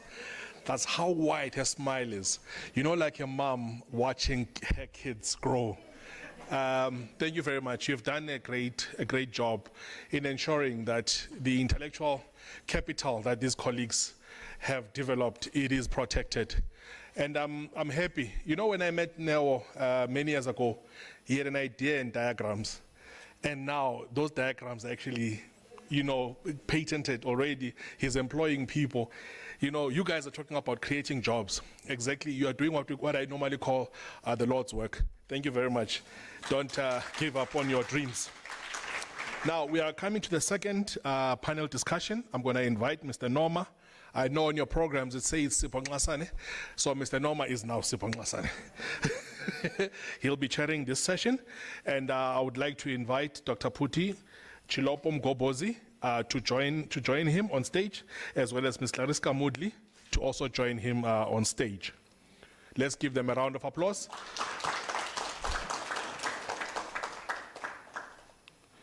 You will do the official introduction of the colleagues, no?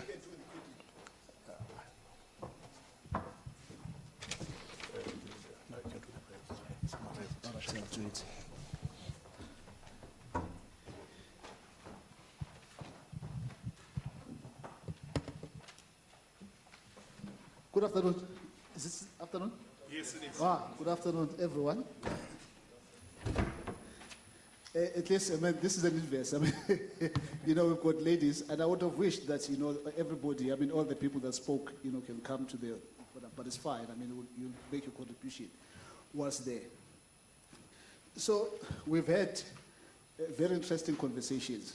And I think, let me take, Chair, allow me, Program Director, allow me, let me take this liberty, you know, of mentioning a few things, and maybe doing something, maybe departure completely from this, you'll forgive me, right? But I think I need to do this, because I think somebody mentioned around education, right? Yeah. And I think we've got an entrepreneur that is sitting right with us. I thought he was going to be interviewed, right? And I want to give him an opportunity, because he's homegrown from UNISA, right? He's busy commercializing some stuff. Just to say a little bit about what you do, you know, just a little bit about what you do. Can I invite him to come to the podium or just here at the front? He has charmed people all over the world. I saw Frenchmen when he was, where were you in Bordeaux, ne? Hey, they were blown away by this young man. Yeah, this is your opportunity, sir. Thank you. Yeah, no, just say a little bit. Here's the mic. Where's the mic? Oh. Just tell us about what you do, man. What your innovation is all about. Hello? Okay. Thank you very much, Mr. Norma. I think he has really put me on the stage. Huh? I can see all the eyes. But good afternoon, everyone. My name is Bungenkosi Mabaso. I'm an innovator or an entrepreneur from NConnect. I believe those who are on LinkedIn may have heard of it. And what we basically do, or before I can start with that, let me just say that we started in 2021 with Mr. Norma. He actually helped me, the whole DATCC team actually helped me on this, with Mr. Basanda as well, and Mr. Kwangelo, and Mr. Yongam, and others that I didn't mention. So what we do at NConnect, we built an offline examination platform that would enable students to access, write, and submit online examinations without the use of internet connection.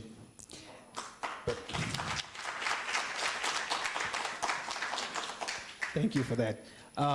So in 2023, we then conducted a pilot with the University of South Africa and Tshwane University of Technology.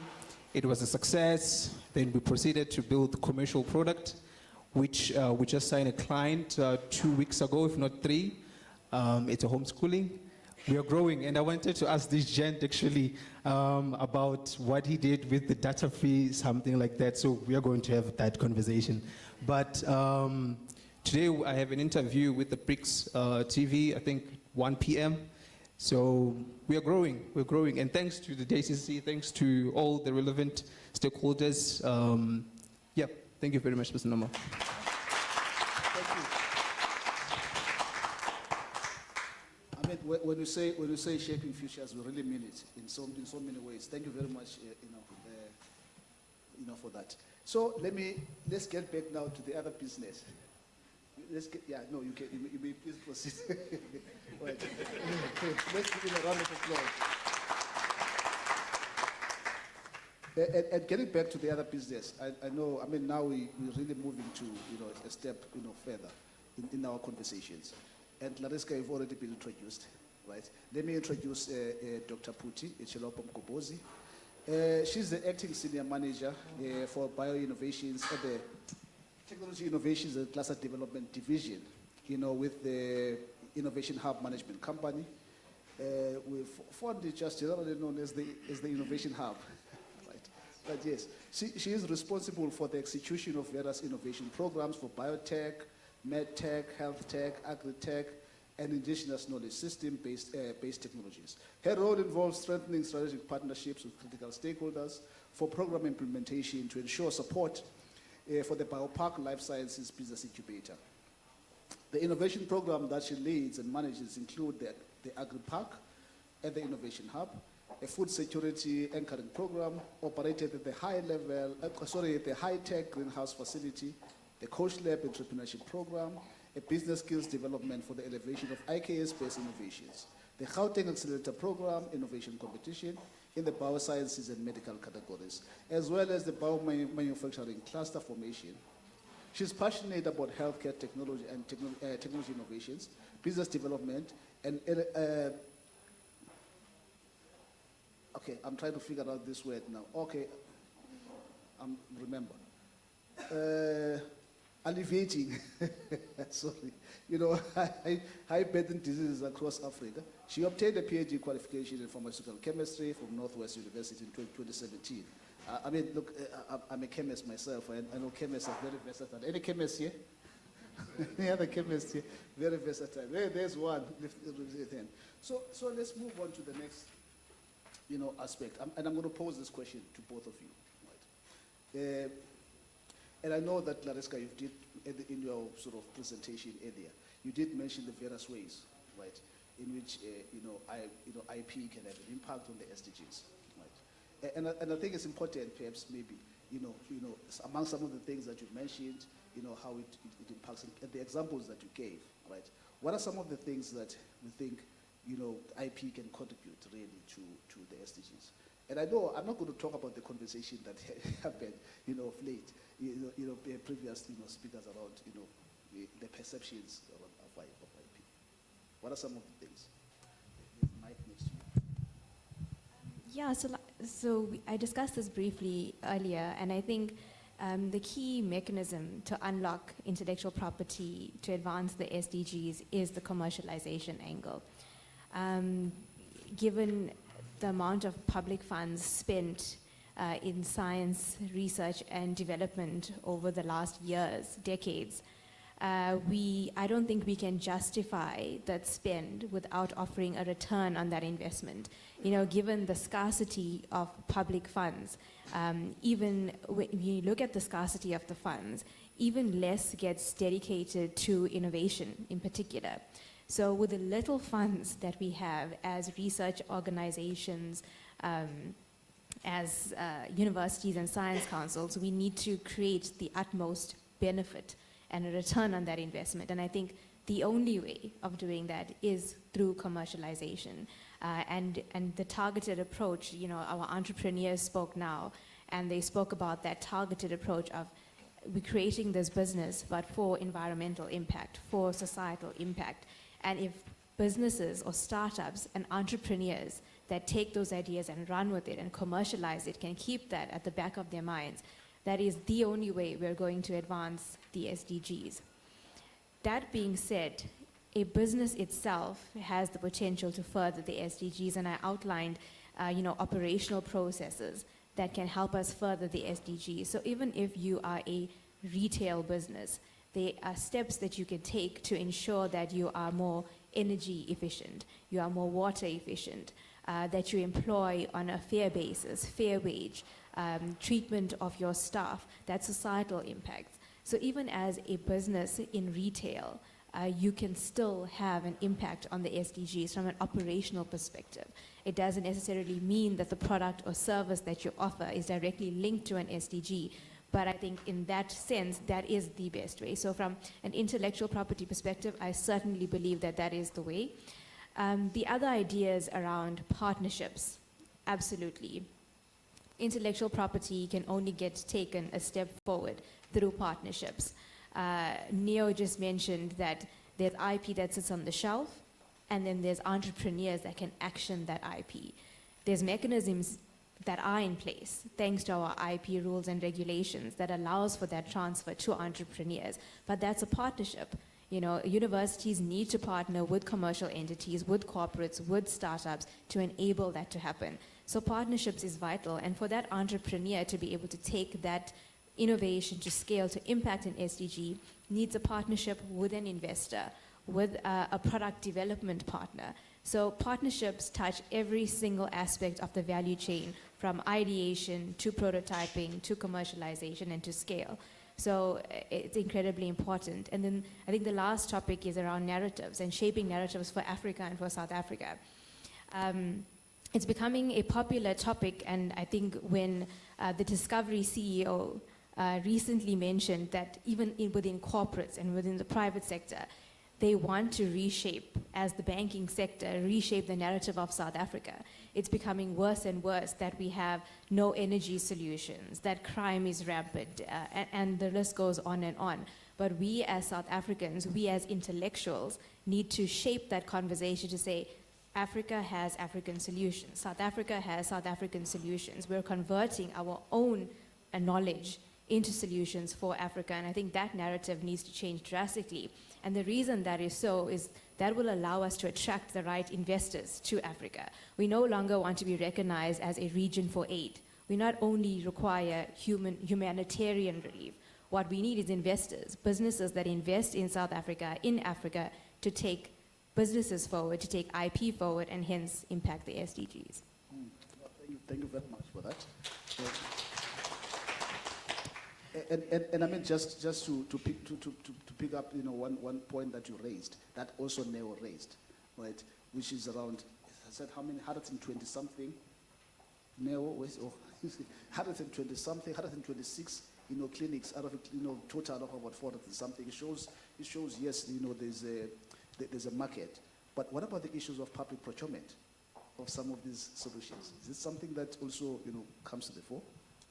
All right, thank you so much, Mr. I'm really honored to be here, and thanks for the kind introduction. To be amongst you all is such an honor, and I really am really excited. The fact that we are speaking about intellectual property, which is something so vital, so much can be done with regards to the awareness, and I couldn't agree more to what Clarice just mentioned, because it's so key and vital towards where we need to go, and assuring that the population is aware on the leverage and the capacity, as well as the money that's involved with regards to IP. So with regards to the procurement matter, and I think if you're mentioning it, the fact that I'm from a business incubation program which assists companies, and we want these companies to be relevant to the market. We want them to be accessed, and I know the issue of them being there is them setting themselves and being different. So with regards to IP, you're able to differentiate yourself with regards to the market that you're going to get into, because besides not knowing your IP, you would just be limited to one certain part. But the fact that there is IP that you would have leveraged out of your innovation or your business, you're able to even differentiate and know even more of what sets you apart and have competitive advantage. And what I want to mention is, when you mentioned the fact that IP or commercialization is something that needs to be leveraged, as the Innovation Hub, we're looking at companies that have IP potential, or IP with commercial potential. And that's key part with knowing that they have a potential to being sustainable. And we're going to mention the word sustainable in a lot of ways, because it's part of their sustainable development goals. There is sustainable innovation, sustainable business model. So your business model being very sustainable is something that will set you apart, and also get into sustainable economic development. So we want the support toward entrepreneurship, as well as being able to leverage IP towards you being able to sustainably ensure that economy is growing to to various levels. So it's very wide. So with that, we know that certain ways, and obviously when you mention NEO technology, and you know, NEO as well as you just came here, they've been supported by the Innovation Hub, but Innovation Hub being an agency for government, there's this issue that just came, that the fact that we are supporting these entrepreneurs, but who are they going to have as a market? And knowing that there's a lot of problems and these entrepreneurs have solutions to address as societal challenges, that government can be a client, or even big corporates or anyone can be a client. So there is obviously lots of development in ensuring that these technologies by innovators can be accessed and can be procured securely, knowing that we are leveraging on local innovation to benefit our economic growth, rather than having exported innovations coming here without, you know, a clear way of how the economy is going to grow. So it's important that there are developments. I know currently it's not the case, but there are development in ensuring that these local innovations are procured locally and can also be procured even to export market, but we want them to be used here equitably, and that's a way to ensure that there's a sustainable economic growth in that way. So I believe that developments and policies being changed to ensure that that particular aspect is being dealt with, and these can benefit our economic growth. Thanks. Yeah. No, thank you so much. And I believe, I mean, look, I don't take anything away from what Mfanelo was saying, you know, around, you know, as an entrepreneur doing things, you know, the right way, you know, not taking any free lunches. But I think government also plays a role, you know. We've seen it. It's not something that is unique to South Africa in terms of making sure that you facilitate the procurement of some of these homegrown technologies. But on the issue of the incubation that you mentioned, do you consider the SDGs? Do you consider the SDGs in any of your processes? Okay. Are you paying particular attention to, you know, sort of SDGs. businesses that address some of the SDGs? Okay. No, thank you. That's a very important question, which is what brings us here and the theme of this World IP Day.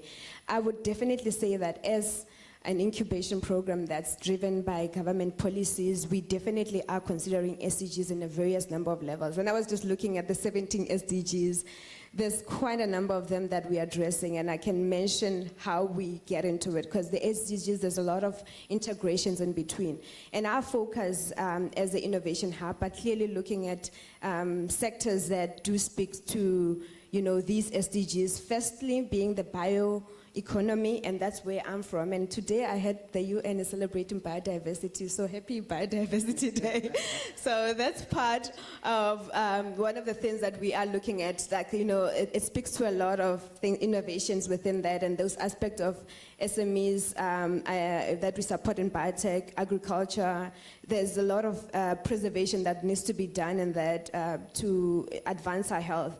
There's also a green economy, and that green economy clearly states, you know, sustainability. There's circular economy that's involved, innovations in the green economy that talks to the environment preservation, ensures that, you know, there's energy.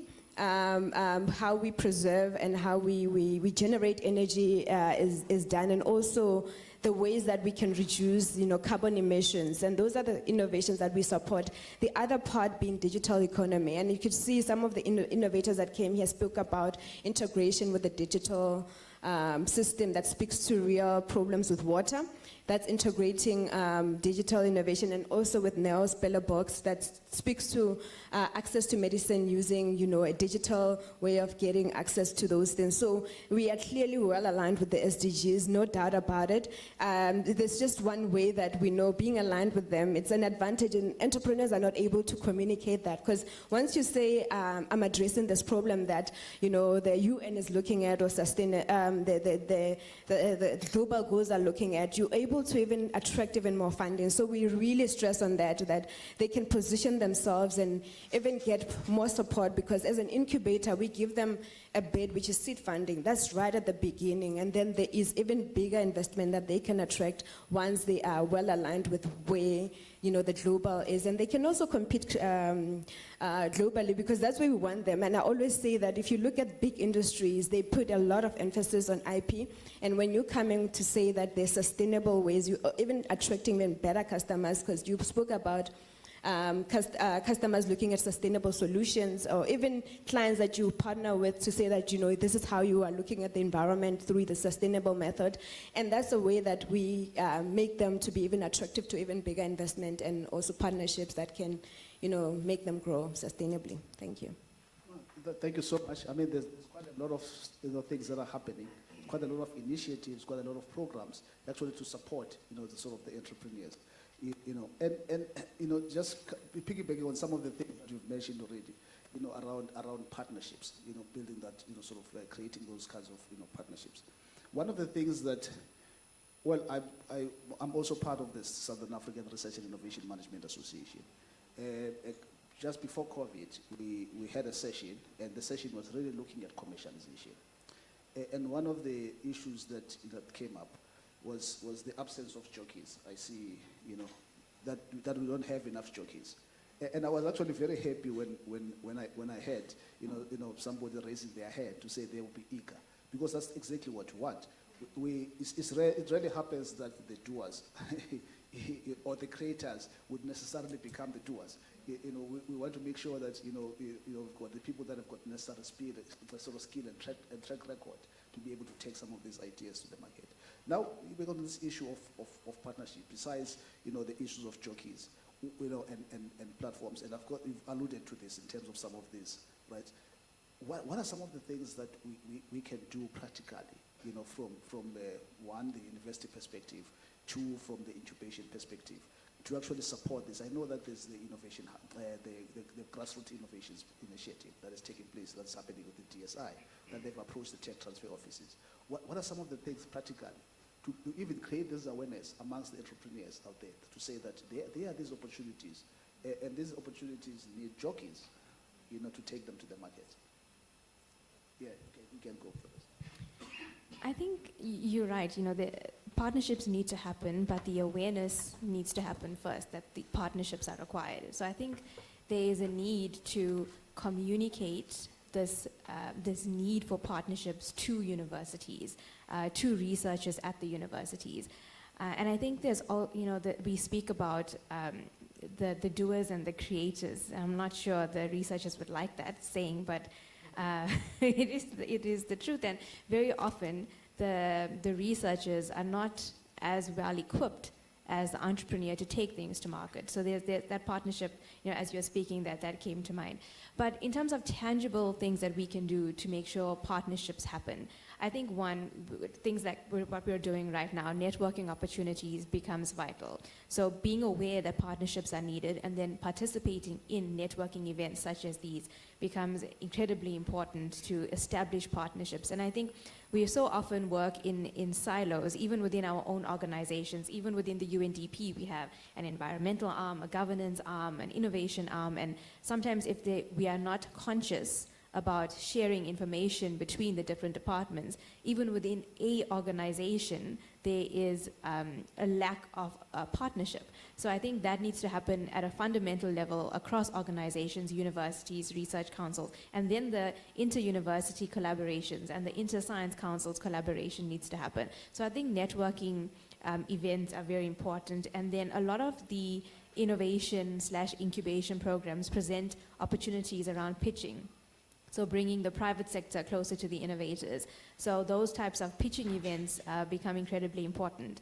But there is a concept around the thinking that research being done for research's sake versus being done for a demand, and bringing industries closer to universities to inform the kind of research that could be potentially commercialized. And I think the industry-university links need to become apparent, and whether this looks like industry players sitting on advisory boards in universities, attending sessions like this where they share the needs that are prevalent within industry, whether it's process innovations, whether it's product innovations that are required to inform the type of research being done at universities become vital, because that kind of immediately establishes the link with a potential commercial partner. So you know that the research being done already has kind of a segue, a leg into a commercialization opportunity versus doing it and then kind of running around to find commercialization partners.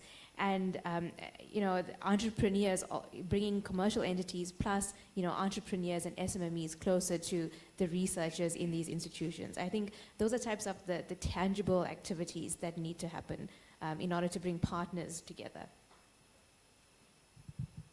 Go ahead. Should I go You know, ahead? basically increasing collisions, what are called collisions, where people can have conversations. And I would even go further to say, it may involve, other players as well. But there are two examples that I want to give, and I think I want to give Hamilton an opportunity to talk about one, and I'll speak about one. Right. All right. So I think obviously the fact that you're even having this event, and I heard that it's been streamed virtually, and it's something so great to know that we are expanding on initiatives that, WIPO has started. The fact that there's so much that I think many people don't know because how we disseminate information and making people be aware of such events like this to raise awareness on IP. I mean, the other events, I think I can expand on some of the examples and the work that we are doing as the Innovation Hub is we every year have this accelerator program where during when we run it, we open it to the public, and in that we ensure that there's a session called Business Basics, and there is always an IP session where we either ask NIPMO or we ask our IP analysts to speak about IP, and I think it has not been realized on the importance of that. And one of the things that I also would mention is just being aligned with the right people, because I realize that now that there is Twitter, like what comes into your feed is because of what you're searching for, and there's algorithms involved. I don't know if we need some sort of, what do they call, influencers to ensure that there is some sort of clear awareness and more people are reached with regards to this, because there's something that we've started with as the Innovation Hub when it comes to IP, and where we're even speaking to raising awareness and even collaboration, if I can just extend into that, because we are trying to get away from this disintegration. So if I know UNISA is doing this, being able to share it with the big amounts within our team, within my network, that we're doing this, because it speaks to the larger of our innovation ecosystem. So within our incubation, we have this program with the WIPO, which is the World Intellectual Property Organization, where there's an IP clinic. So we serve as an IP clinic management center, where we have great minds like the attorneys like Tumelo Mashabela, who is advising some of the entrepreneurs that may not be aware of the IP. I think if Clarissa in her opening statement mentioned that there's certain innovations that people might think is not so much. And we always think that it has to be something that's linked to technology and everything. And people are just not aware of the vital of just knowing how to do things, how you can protect so much within your innovation. You can protect so much within what you know. And we did this a day before the World IP Day, just to see that some of the entrepreneurs that have been through that can see if there's some IP that they can leverage out of that. So I think it's just a matter of just how we disseminate our information and communicate it thoroughly to ensure that people are aware, or even local, rural communities that may be leveraging this indigenous knowledge within their communities, that there's certain things that they can actually protect, and they just need to be aware. And I know government is one of the key people that reaches those people to ensure that we have this being shared across.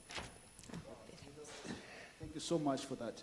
And I mean, as you were speaking, something came to mind, in terms of, the kind of work that you were talking about, that you are doing. And there's this concept of Keynote species as part of the innovation ecosystem. And these are actually people or organizations that actually create these kinds of connections, that actually multiply activities, that you're talking about. And I think that's quite critical to have in the system, so that you can break down the silos, as much as you can have this. And I think perhaps maybe, let me speak about one. I know I don't have a lot of time, I've got 3 minutes. Let me speak. I see the program director behind me. Let me perhaps maybe, there are two initiatives, right, that I want to sort of speak about quickly. And I mean, that speaks to the issues of partnership. There's a Swane Innovation Stakeholder Forum, where we're engaging with the city of Swane, the stakeholders within the city. Because we really believe that, when we talk about innovation, it's about solving problems. It's about solving real problems. And I think the examples that we're talking about, here, Mfanelo and Neo, were really about solving practical problems, that they're facing. And I think the second one is the Gauteng. Okay, he's looking down. He's really looking down. Is the Gauteng Tech Transfer Forum, where all the tech transfer, in Gauteng, or offices in Gauteng are coming together. And the idea is really to share knowledge, share experiences, but also to do the kind of things that we're talking about in terms of making our IP available. We know what IP is available at each university, and then come together, to be able to do that. And I think, perhaps in that way, these are some of the practical things that, around, fostering partnerships, breaking down silos, sort of creating, much more beneficial partnership, and of course, enlarging the circle. Enlarging the circle, because we cannot be talking to each other.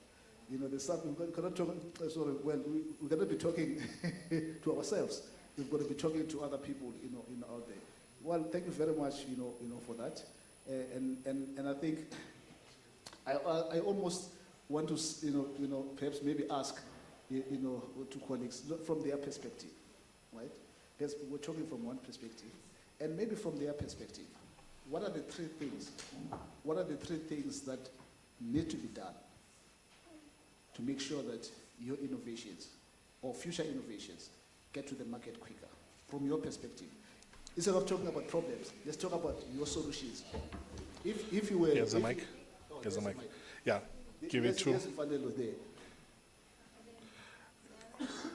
Is there another hand? Yes.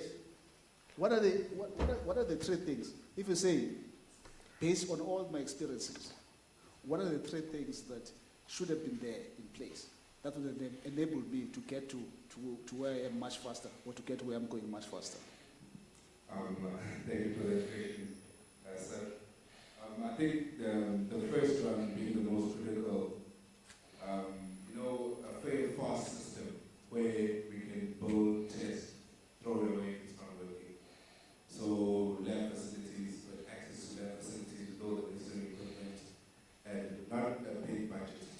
Because I think having too much resources sometimes gives you too many options. So you must have limited options, make it work, fail fast, option one. That's step one. Step two, whilst I'm failing fast, let there be the client that I'm intending to give this product to involved in the process, so that they can say, you solved my problem 60%. Go back and solve it better. It's like I'm writing an exam, but the examiner is telling me that I'm wrong here. I know it sounds ambiguous, but that's basically what innovators need, because again, the faster I fail, the better the solution will be for the market to accept it. And then lastly, government must ensure that the policies that are in place incentivize companies to adopt innovation. Because the current incentives, yes, although they center around OBE, enterprise development, that speaks to, I'd say, them being able to access opportunities within government. It doesn't go beyond the goal that's required for them to say, we actually serve the community at a higher stake and at a higher level. So in essence, if it could be something as simple as say, if this enterprise adopts maybe 10 innovators, their tax incentive will be X, Y, and Z, they'll get a reduction of 5% on their taxes. That way, that stimulates the uptake of innovations, and it will also drive us as SMEs to create more jobs. Thank you. Great. Thank you very much, for that, Manelo. And I think, just that last part, it got me, I started asking myself, but there's no one from TSI, right? Because I'm just thinking that, there's the tax incentive, right, for companies to actually do, R&D. And it applies to companies doing R&D, but, there's no tax incentive for companies to actually adopt sort of new technologies. That could be the basis for the new super tax. I'm just thinking. Mr. Mabasuse.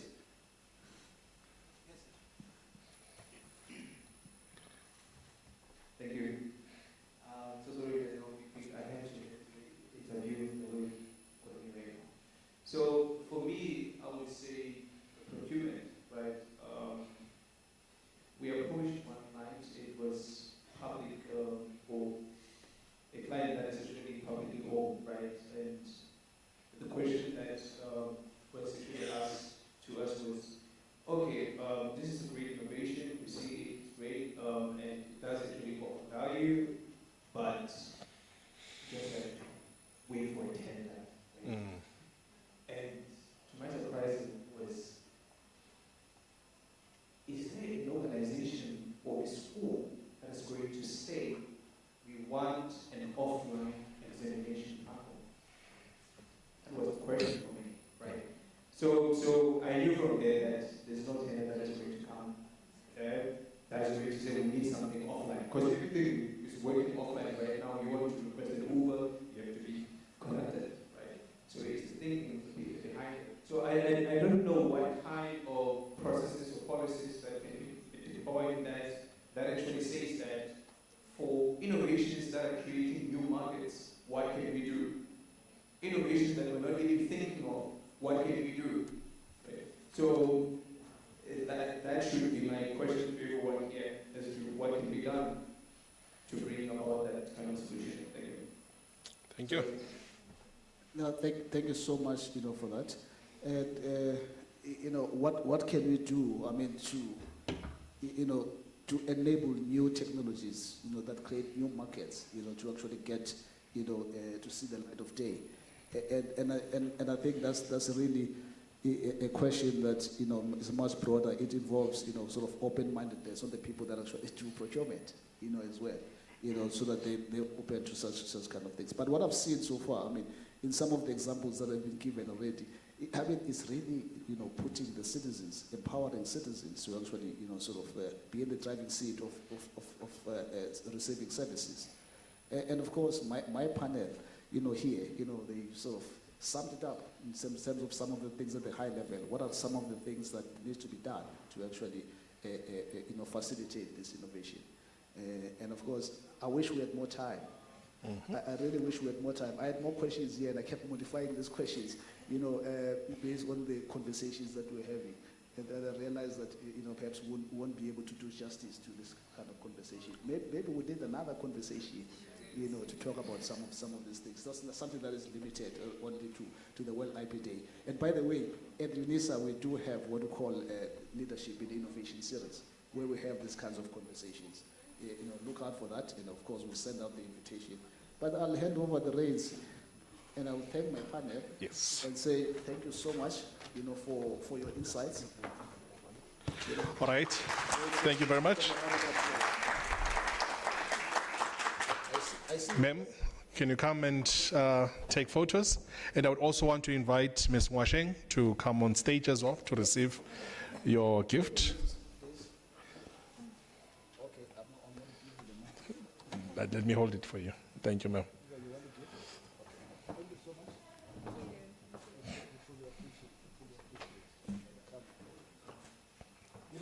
By the way, I need to mention this. No, I need the mic. I need to mention this because I think this is very important. Is it just before COVID, we launched the Eastern Cape Innovation Challenge, and it was through the support of the UNDP. She actually championed that. And thank you so much for that. And by the way, it's continuing, but we'll tell you about it. I need to take the mic from Mr. Noma. Yeah, please do.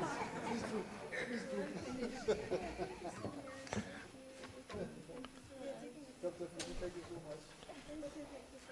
Ms. Mwasheng, can you also come?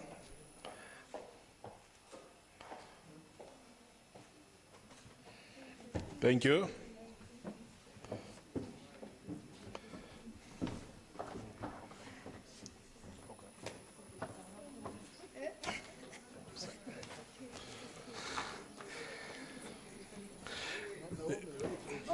Naomi, you must take a photo. We're going to put this on our statuses.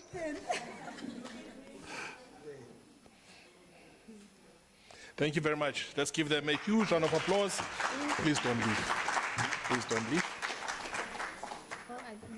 Yes. Okay. Did you mention that we've got TUT in the house? Yes. There's a Fakuma in the house.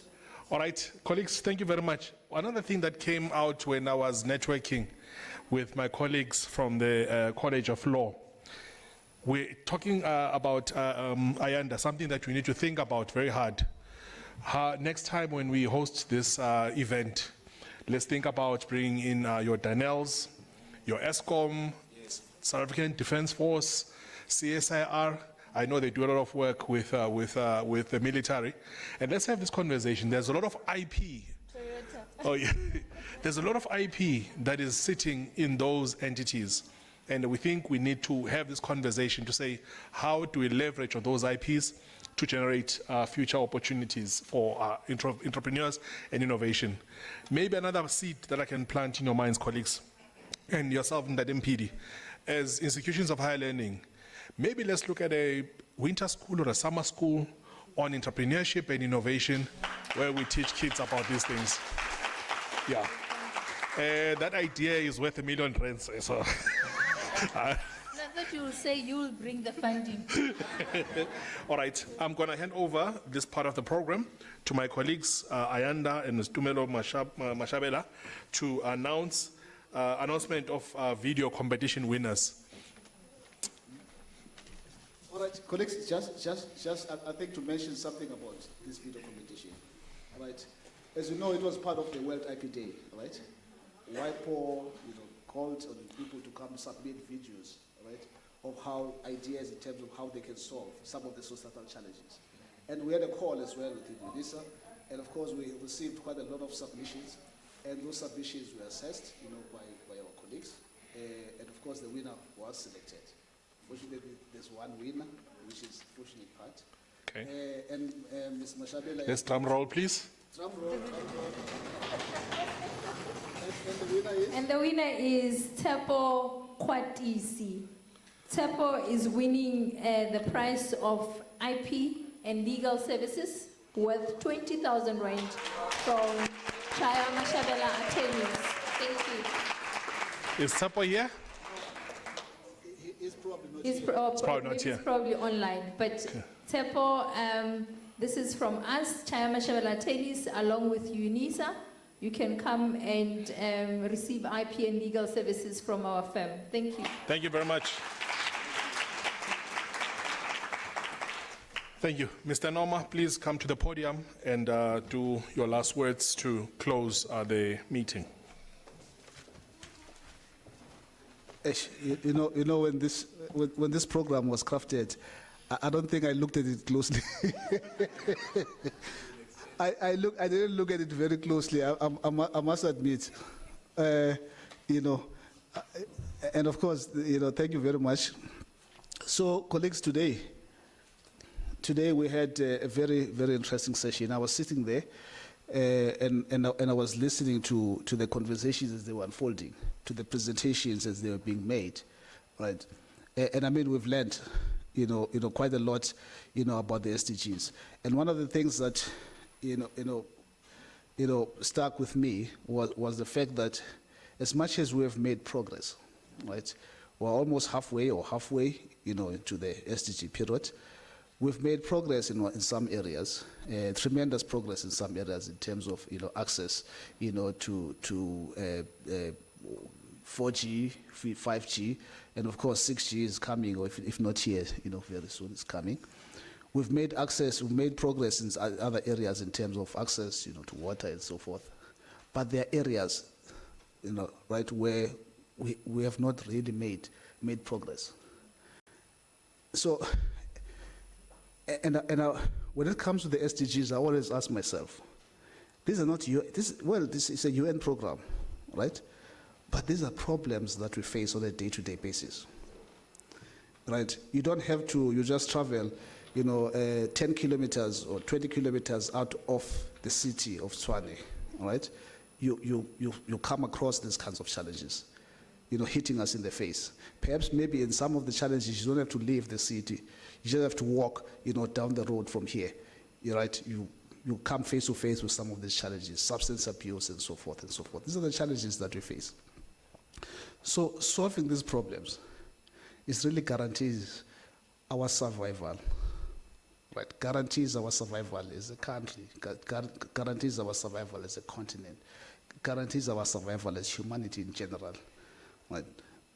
And it's not only some people's responsibility. We've seen examples. There's Mfanelo here, there's Mabaso, there's Neo. I'm sure there's others, some, quite a lot of us. What it requires is all of us, concerted effort. This is the message. I'm just reflecting a message that I was hearing throughout the conversation. It requires a concerted effort from all of us. We may play different roles, right? In our own way, we become keystone species. In our own environments, advocating for change, advocating for solutions, right? Advocating for the resolution of some of these problems. But thank you very much to all our panel members, our speakers,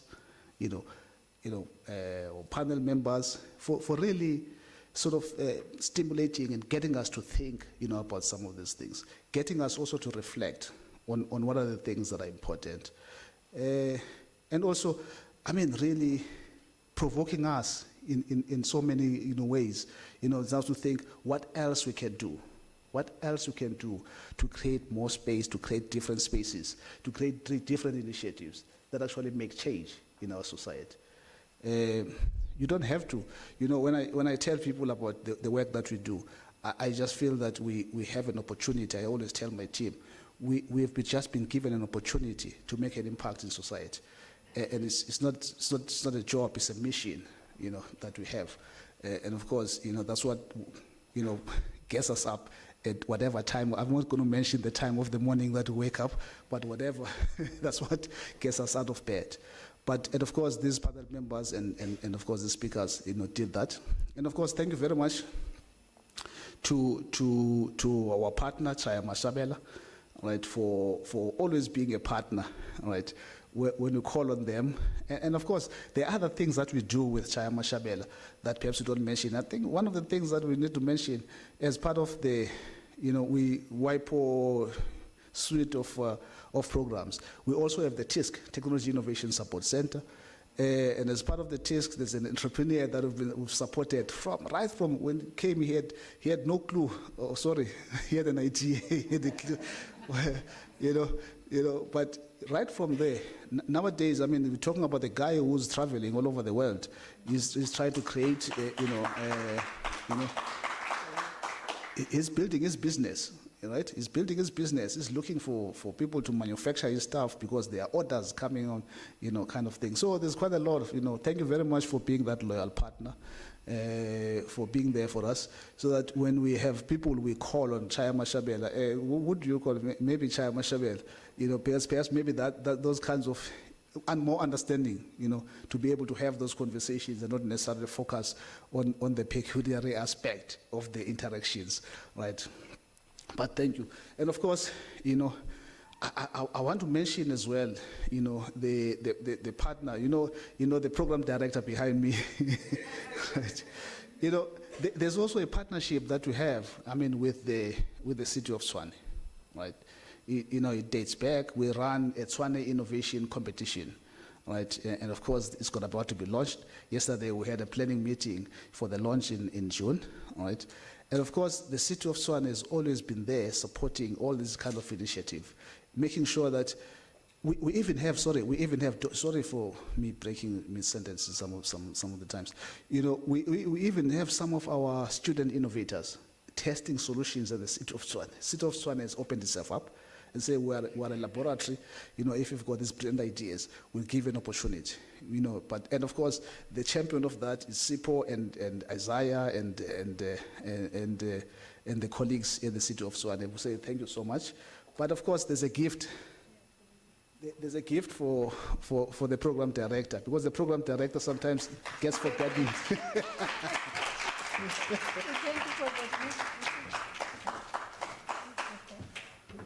So now I must declare.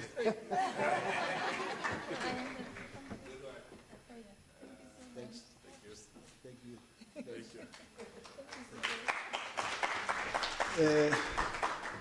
Thank you so much. I'll wait here for my gift. Just kidding. But yeah, colleagues also, we've got, you that are here, that have come to support this event, that have come to engage with us. And of course, we want, this is just, you know, when I think about it now, that we need to have more of these kind of opportunities where we engage, you know, and have conversations. I mean, colleagues from the College of Law are here, which we really appreciate and support. And of course, I must mention this up front. We really want to have a closer relationship with the College of Law. There's a lot of things that we can do together. We started the conversation, you know, a while back, and of course, people come and go, and of course, when people left, and of course, things, you know, fell flat, and hopefully we hope now that this is an opportunity for us to rekindle those kinds of interactions, those kinds of engagement. We've got colleagues from the Tshwane University of Technology, Sefako Makato University, and of course, the Innovation Hub, and of course, all of you colleagues, thank you very much. I mean, there are a whole lot of UNISA Radio. I must mention UNISA Radio. Thank you very much. You've been our greatest supporter. We know some of the initiatives that we have. There was a time you called me at 2 in the morning and said you wanted the interview. And then, of course, you know, I had to get up at 2. I said, I didn't tell you that it was 2 o'clock.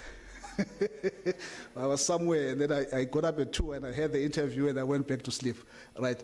And I did that because I know that the role that you play, very important role that you play. And of course, you're a key stakeholder, a key partner in terms of informing sort of the UNISA community and disseminating information. Thank you very much for making time to be here. And of course, all of you colleagues, you could have been somewhere else, but we decided that you're going to be here. We thank you very much. Hope to see you next event. Thank you. Bye-bye.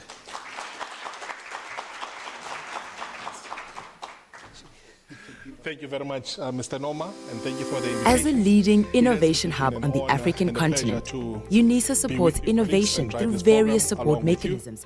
Now, flight Sipho Airways has landed at OR Tambo International. I don't want to be the person who's going to be between you and lunch. So now the meeting is officially over. Lunch is going to be served there for you. Thank you. God bless.